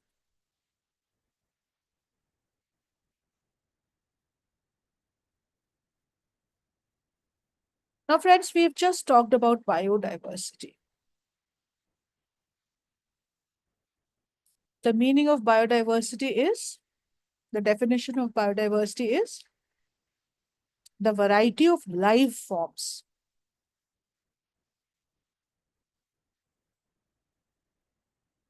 Now, we've just seen all animals, all plants constituting the biodiversity. And we've also discussed how these populations are becoming extinct, these populations are becoming endangered, they are becoming threatened, and so on and so forth. Now, one of the chief reasons behind the destruction of biodiversity, what do you think is one of the chief reasons? It is poaching. hunting.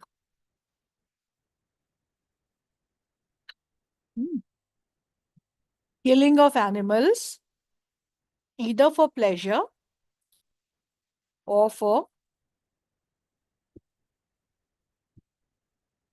these days there's a lot of killing of animals even for vengeance. The village people, they want to protect their own livestock and their cattle from the tiger and the elephant, and they kill the animals.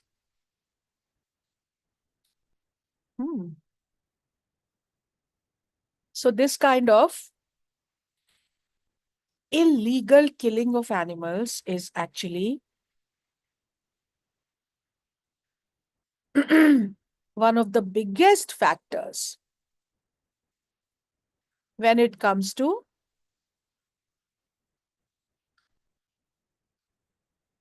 species extinctions.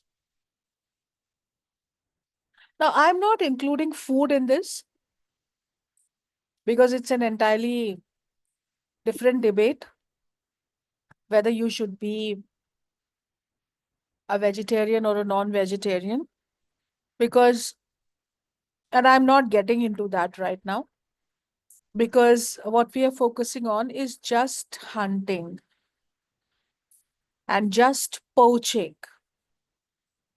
So from a conservation point of view, if someone is a non-vegetarian and restricting the diet to farm animals, that might not be a problem. But in all cases, poaching of an endangered species will certainly be detrimental for the population of that species.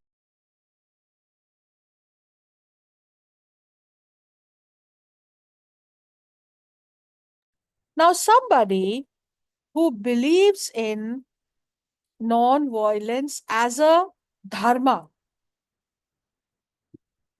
ahimsa, paramo dharma, not just dharma, the supreme dharma.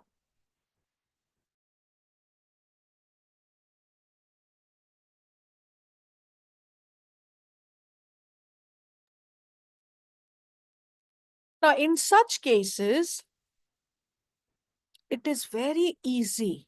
I'm a conservation biologist, and I have worked for conservation of species of plants and animals in national parks, in sanctuaries and others. And I have worked with the people who live there, trying to have their cooperation in conservation, because I know one thing: it is impossible to be able to conserve a particular species or a habitat or a set of species if there is no cooperation from the local people.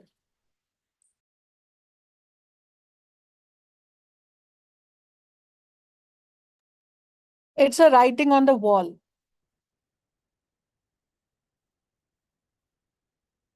The policymakers and the scientists and the researchers cannot protect the species as well as the local people. Or let me put it in other words: cannot protect the species if the local people do not cooperate.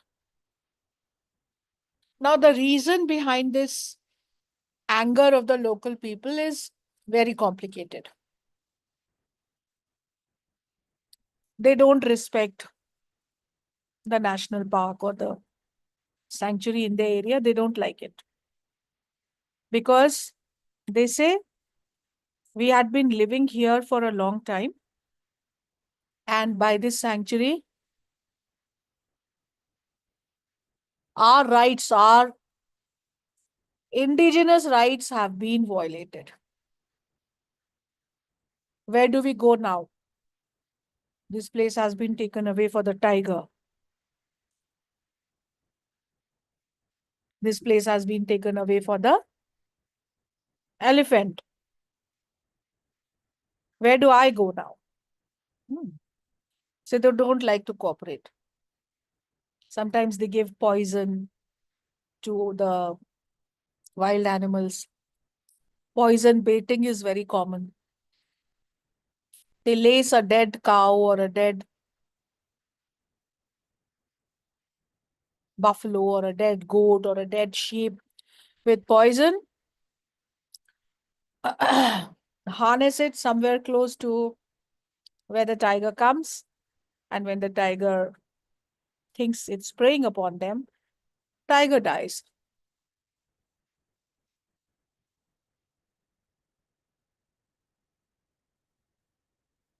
So no matter how much the government or the scientists know that conservation is important, and no matter how much they would like to contribute to ensure the conservation of the species, they have to take the cooperation of the local people. Now, local people are already angry. How do you convince them to participate in conservation? To not kill the wild animals.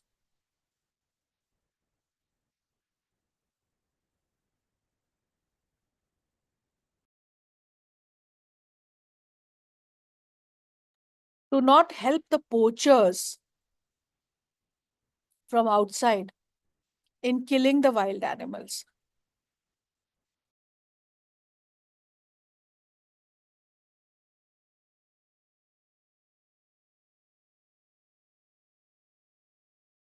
You know, international trade in the body parts as well as the species of wild animals is very rampant. There are millions of rupees involved. Some animals are very well, badly sought after, I should say, in the international market.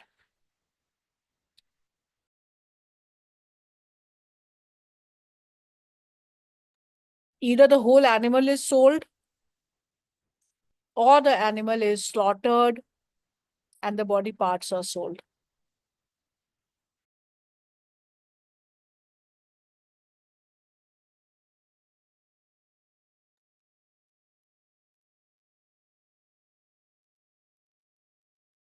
So, you know,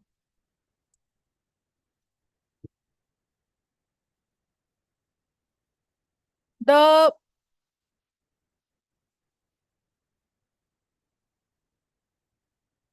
tiger, just one tiger, if it is killed, it will fetch 30 lakh rupees from the international market. It will fetch 30 lakh rupees from the international market. One tiger.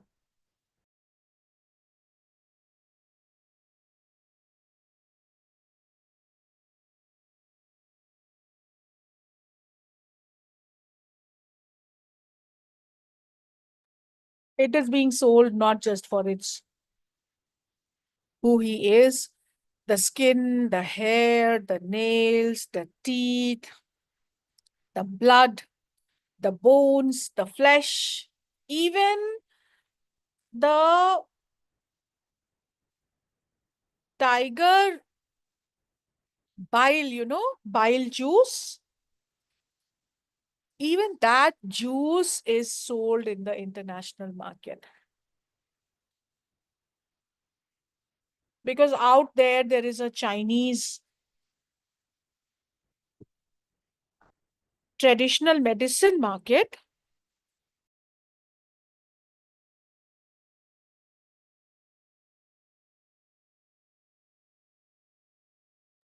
The Chinese people think that by eating the tiger flesh, they will become very strong. And they have various, cures to diseases in tiger, mm, body parts medicines. So the Chinese medicine market is buying tiger body parts, buying it for 30 lakh rupees. Now tell me, why will the poor villager listen to the government, listen to the scientist?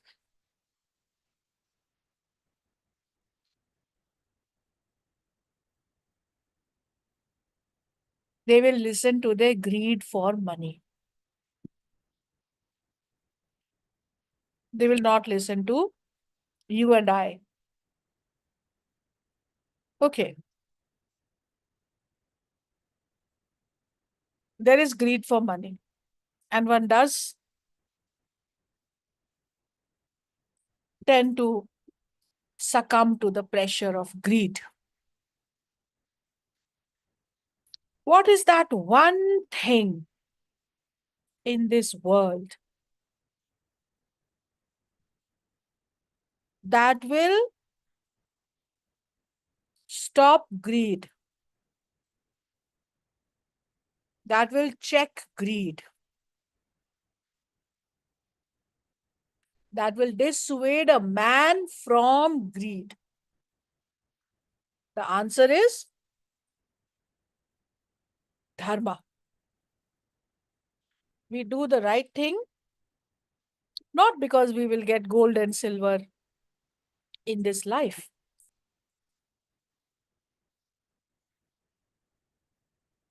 We do the right thing because we want to be rewarded in the hereafter for our righteousness,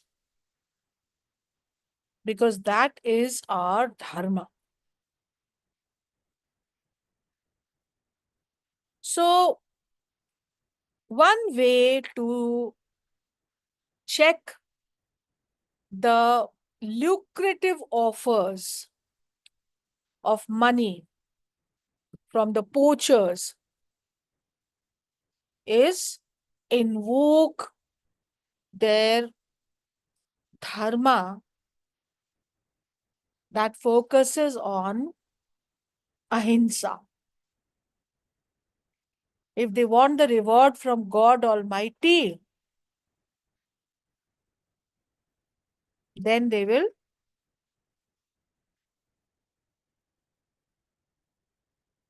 not do something wrong for the lure of money given to them by the poachers. That is my theory here. Okay. That is my theory.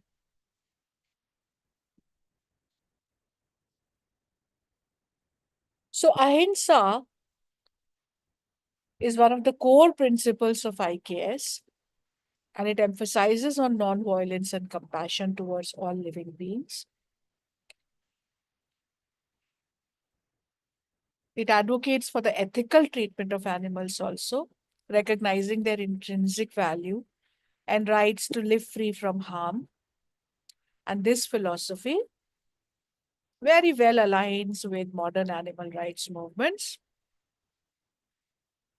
And I have found it very easy to secure the cooperation of the local people in conservation who would otherwise be in conflict, who would otherwise give rise to man-animal conflict. Because they believe in ahimsa parmo dharma. Right? Let us go to the next.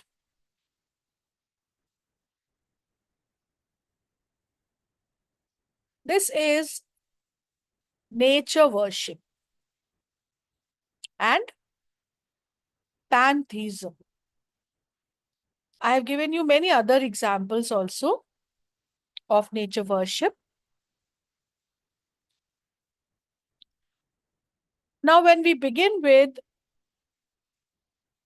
Ahimsa Parmo Dharma, we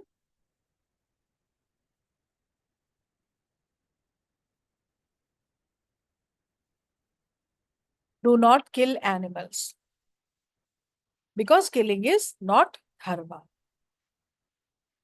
Nature worship takes the believer in the Indian knowledge system one step forward because he or she, they find that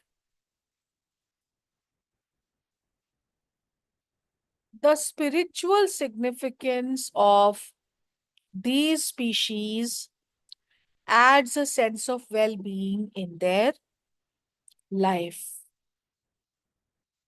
Spiritual significance in the form of praying to plants, animals, trees, elephants, snakes, etc. And also to including them in the rites and rituals that we perform for spiritual gain, that we perform to get a particular sense of well-being. So on the one hand, Ahimsa Parmo Dharma is stopping us from harming animals. On the other hand, nature worship and pantheism and spiritual significance of plants and animals, it helps us protect biodiversity, accord protection to the variety of life forms other than non-human species.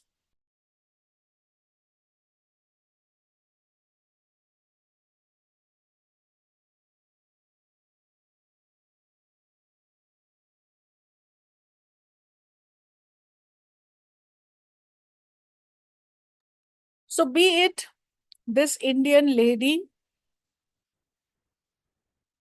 who wears flowers in her hair,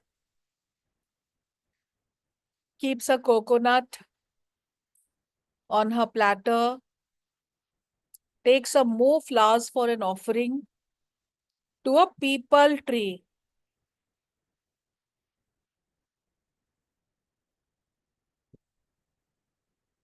And after making this offering and after performing this worship, she feels good. She just feels great about it. And she's able to go about her. She's able to go about her daily work with happiness, with contentment. She and her family will always protect the peepal tree, will always protect the flower she wears in her hair, the flower she takes for an offering to the deity in the peepal tree, the coconut she needs to break because it's auspicious.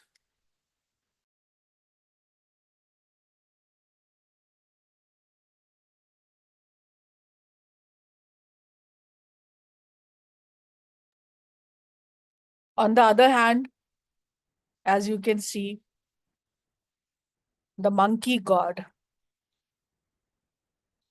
has been very effective in according protection to the rhesus macaque. They have great troops inhabiting alongside temples, and there are cities like Mathura where nobody harms monkeys just because it is associated with the Lord Hanuman.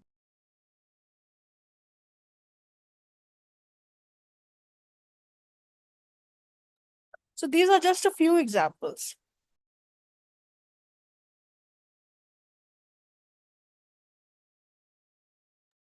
I have given you another example of the tulsi plant being worshipped in every household, therefore giving ecological niche to the tulsi plant.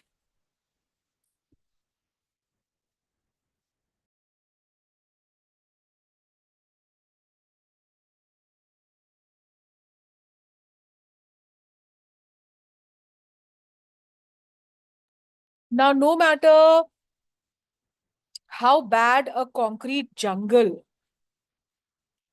a certain city is,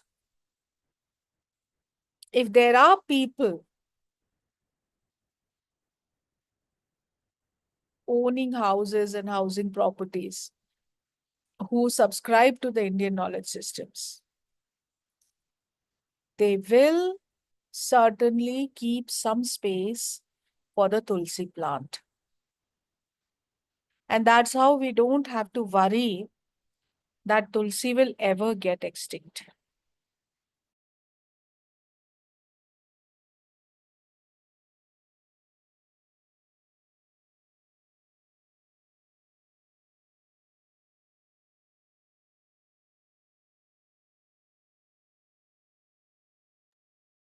So much so that tulsi is called ossimum sanctum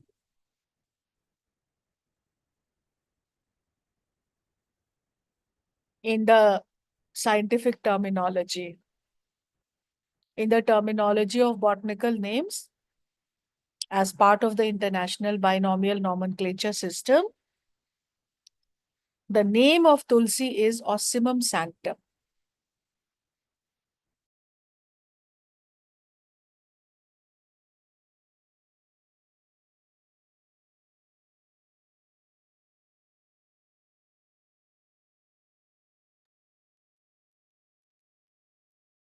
Similarly, the name of the peepal tree. The scientific name of the peepal tree itself is Ficus religiosa.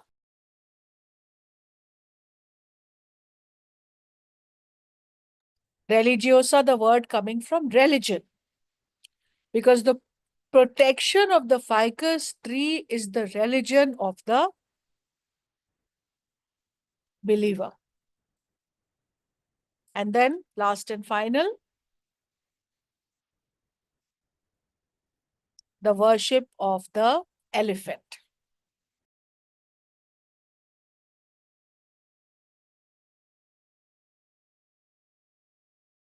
You can see,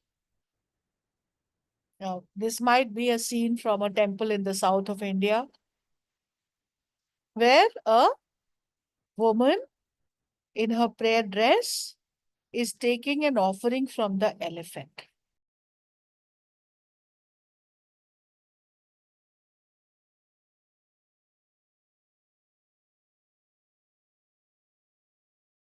So, scientifically, it may not be explained. We may never be able to explain that how can an animal become a god. But the spirit here is to put oneself in sync with the universe. See the presence of God in every form of nature. Actually, that is the spirit.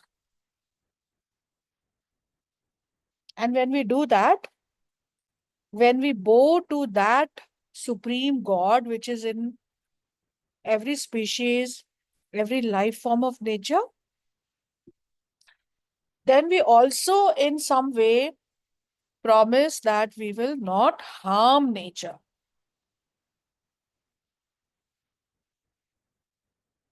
That now we will not disturb nature. I have quoted another example for you, that is of camphor, the small crystals of kapoor that are found in every puja and every yagya. Again, it's a plant extract.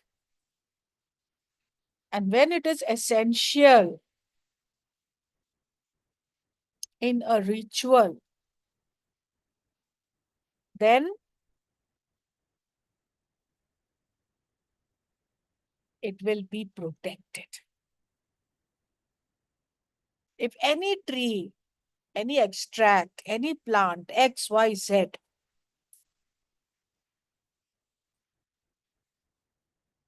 if that is essential for a puja,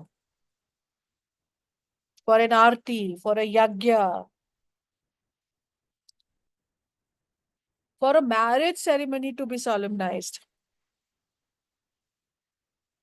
by default, it will be protected. By default, people will not let it become extinct. And people's participation is all that we need. Next is, friends, sacred grooves.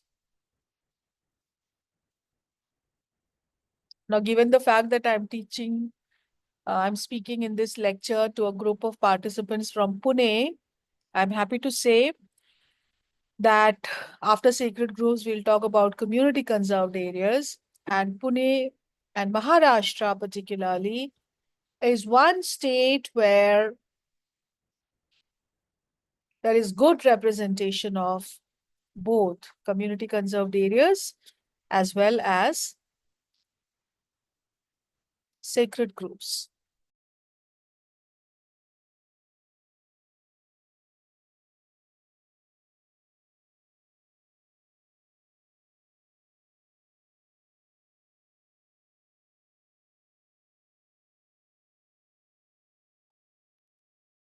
So Professor Madhav Gadgil, a very renowned professor of ecology at the Indian Institute of Sciences, Bangalore,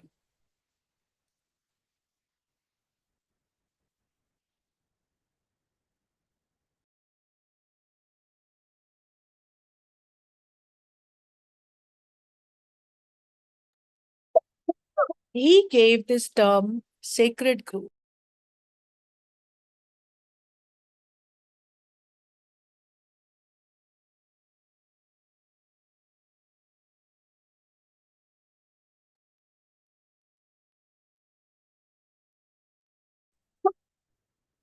So, in his research, when he was traveling across the districts of Uttar Kannada, Dakshin Kannada,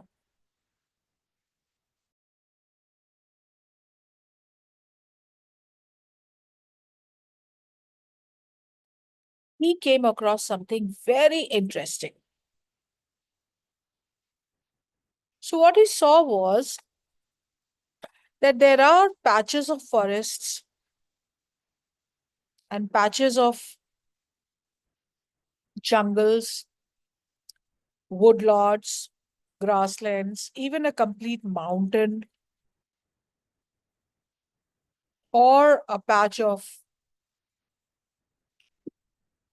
greens around the caves, a pond that people have associated with the name of a deity. Local people believe that there is some presence of God or a Devi or a Devta in this forest.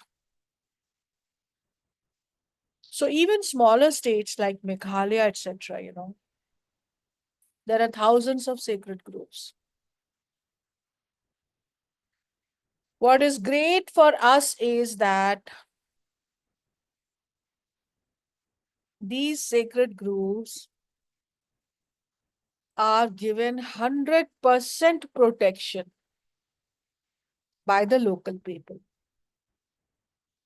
The local people do not even take a single blade of grass from these sacred groves.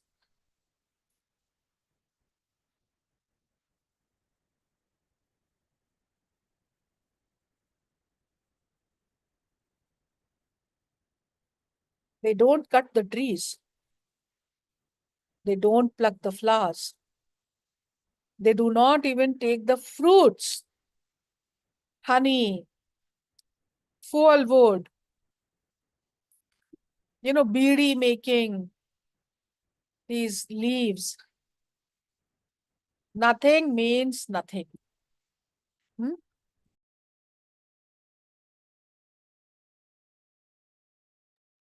Okay? So nothing means nothing.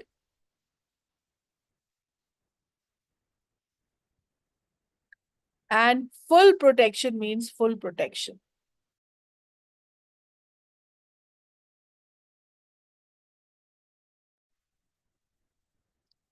So the tradition has several types of forests in India, specially named by Tapovan, Mahavan, and Srivan.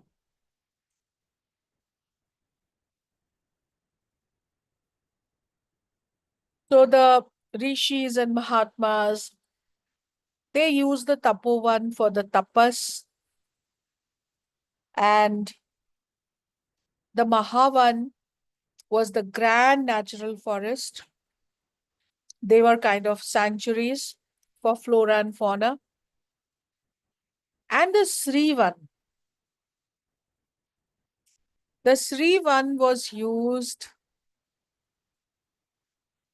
as a forest of the goddess of prosperity.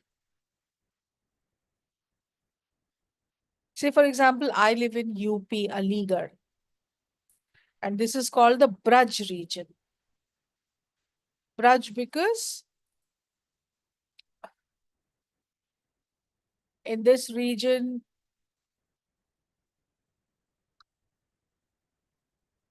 in the medieval times, such epics and poems were written in the praises of Sri Krishna, and he was, it is believed according to mythology that he was born in a place called Gokul, Vrindavan, in the district Mathura these days. It's very close to Aligarh. Hundreds of temples of Sri Krishna in Mathura. Associated with these temples are small forests also. Say, for example, there's a forest called the Nidhi Van in Mathura. It's called the Nidhi Van. People believe that at night, when everybody is asleep, then no one should go to the Nidhi Van, because Lord Krishna comes there and the gopis come there and they play. So if we go there, they will be disturbed. Also, they will never cut the trees there. They will never destroy the Nidhi Van. There will never be deforestation at the Nidhi Van. Right? See, for example, the small state of Meghalaya. There are 156 sacred groves in Meghalaya. The entire mountain can be a sacred grove. The entire cave can be a sacred grove.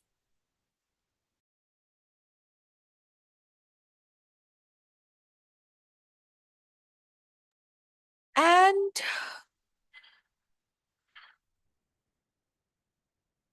they are tribals. In Meghalaya, they are tribals. They live alongside these jungles.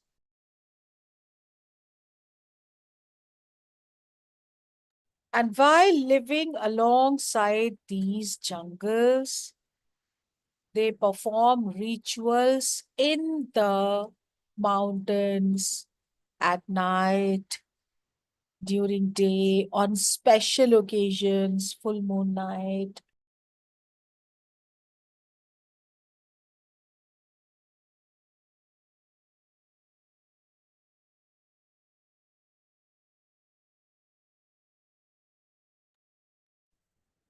So special occasions, they come to these sacred groups and they perform the rites and rituals.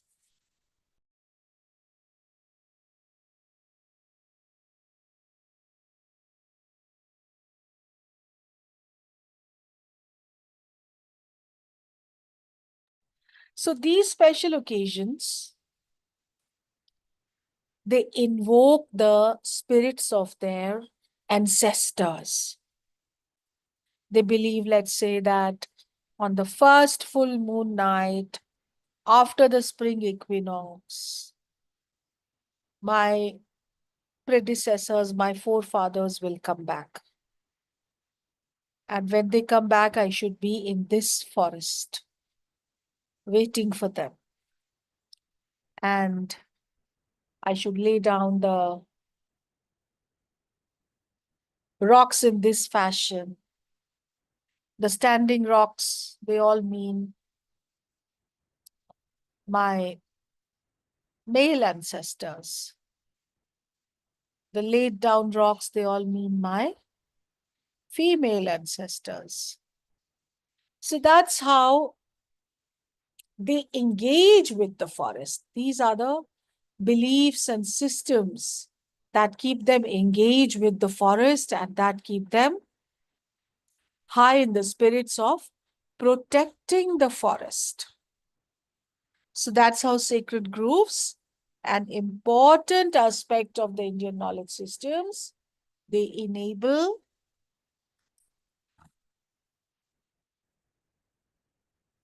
protection of the natural ecosystems. Now, as we have talked about forests,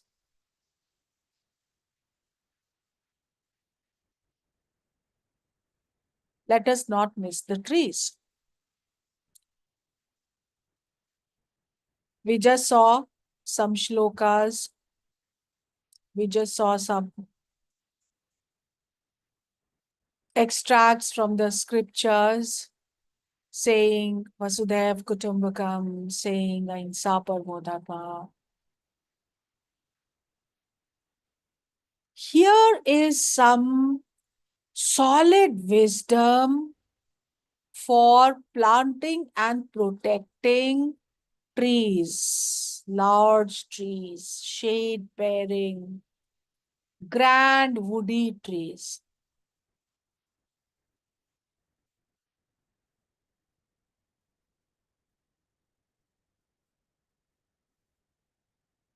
I'm sharing with you just one shloka. And I have been told that there are many.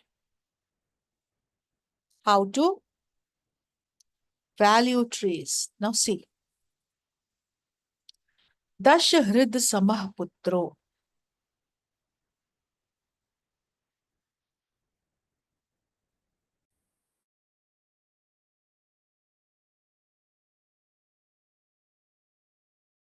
Just give me a second.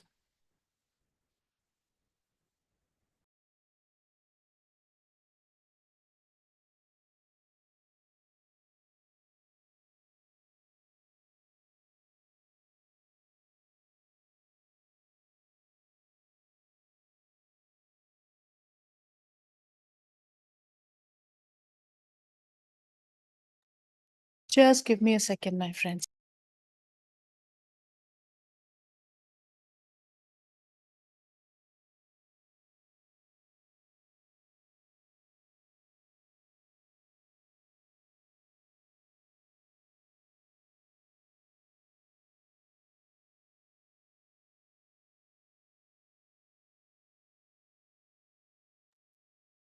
Okay. So this shloka goes like this. Dashakup samavapi.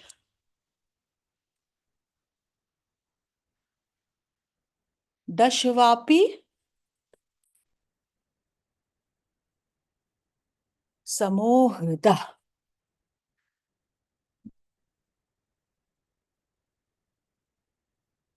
Dashhrid samahputro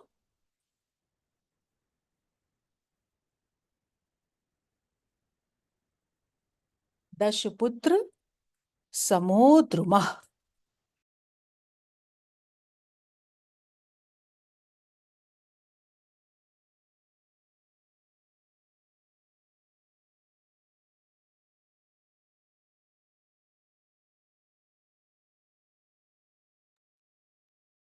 What is the meaning of this beautiful shloka from the Matsya Purana? The reference is there, as you can see. A pond equals 10 wells. A reservoir equals 10 ponds. A sun equals 10 reservoirs. And a tree equals 10 suns. A tree equals 10 suns.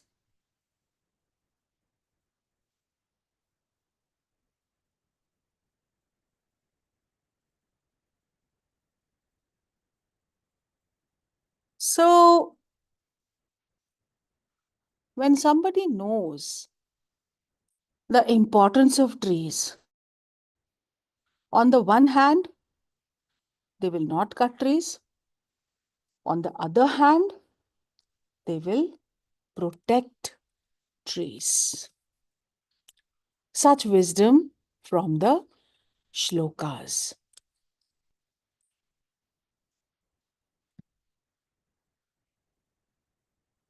Then there is the tradition of community conserved areas.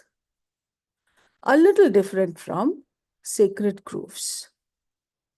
In case of sacred groves, what is? We do not touch the natural ecosystem. But in case of community conserved areas, the local people are using the resources, but in a judicious manner.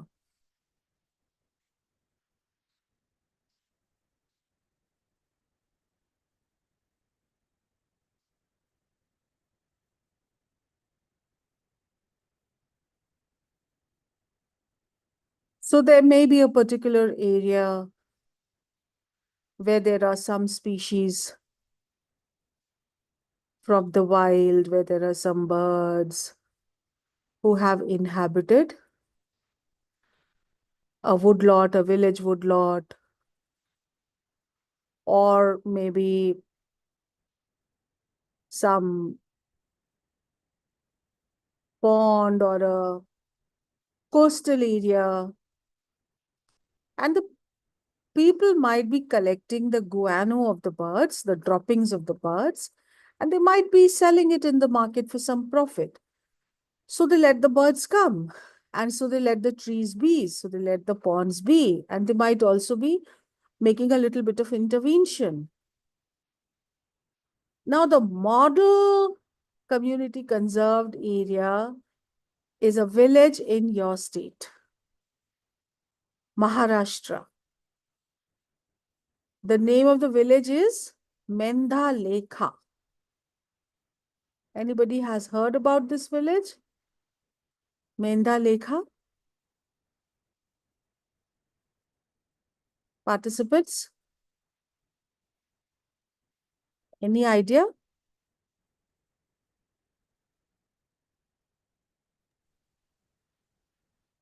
No, ma'am.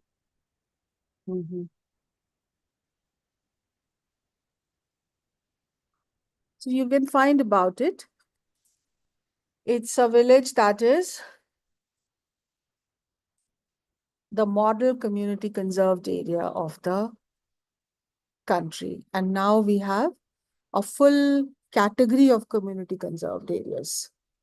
CCA, we call it. Apart from national park sanctuaries and conservation reserves, we now have CCAs also.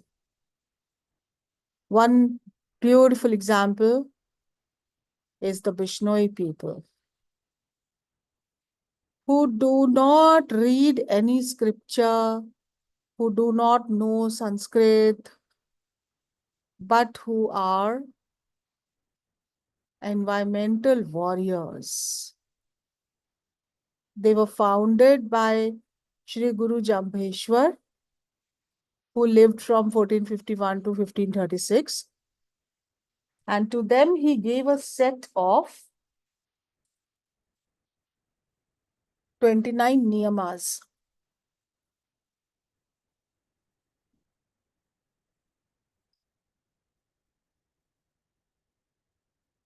Eight are for sustainable environmental practices.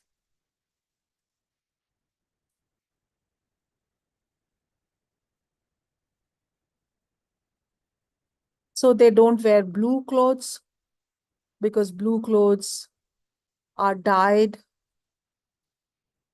by killing some insects. The dye is obtained by killing some insects. And for that, a large number of shrubs are damaged.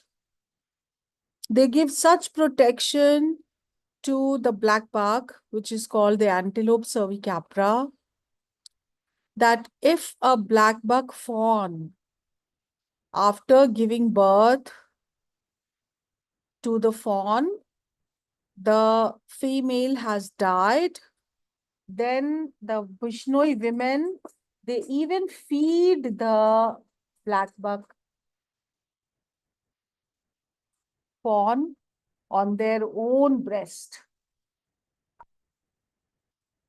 They are so protective about nature, the Bishnoi people. So protective about nature. They give very special patronage to the black buck and to all entities of nature. And last, but I'm sure you will also add a lot to this. I don't mean to say that these are the only 8 ecological conservation principles in the Indian knowledge systems. There might be many more.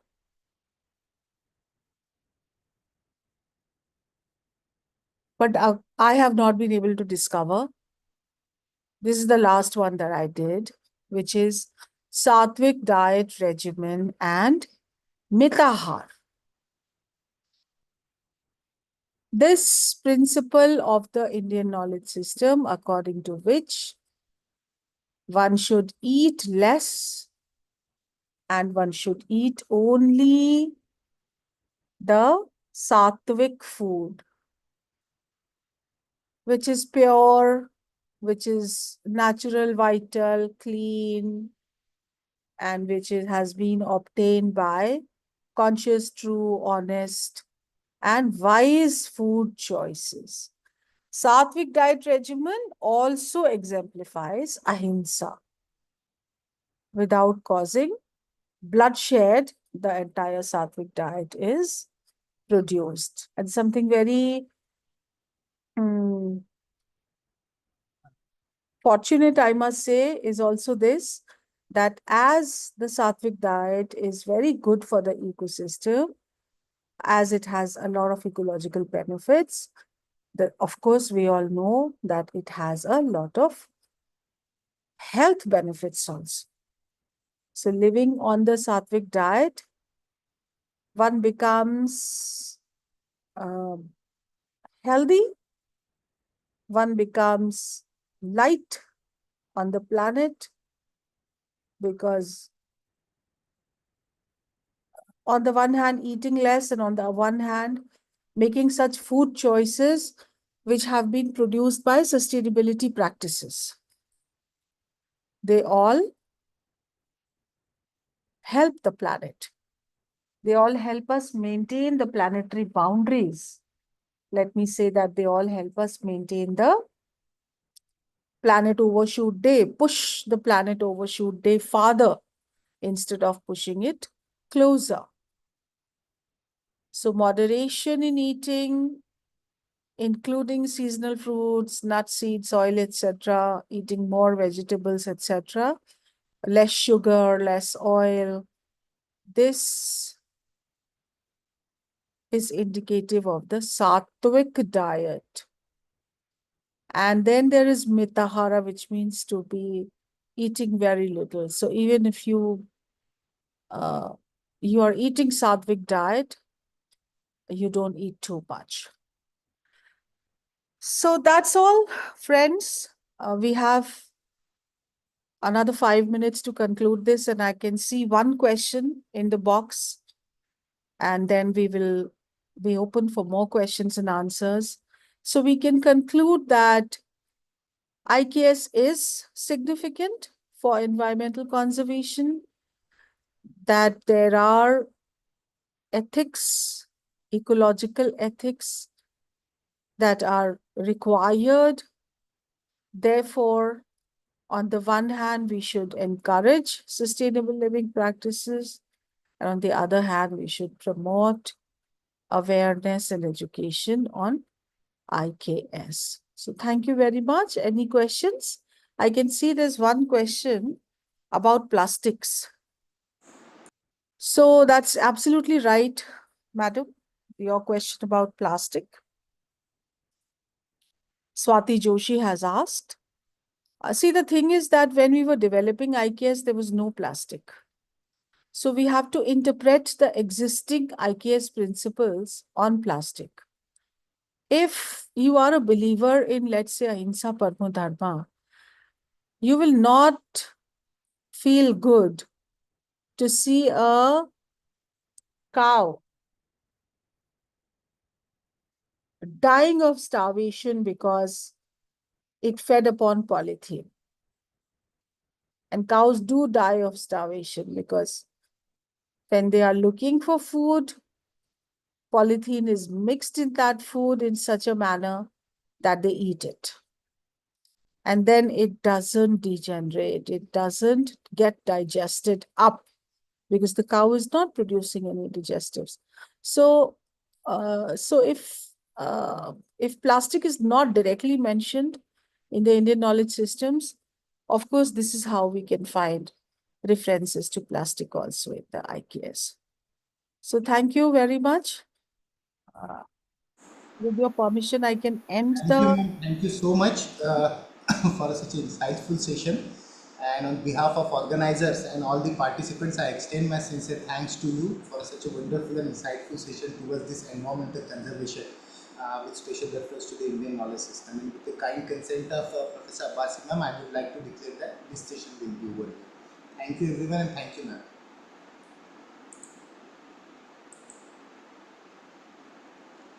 Okay, so participants, we will stop here and meet tomorrow with Yes, our sir. tomorrow schedule. Thank you, everyone. Yes, sir. Okay. Thank you. Thank you, sir. sir. Thank you.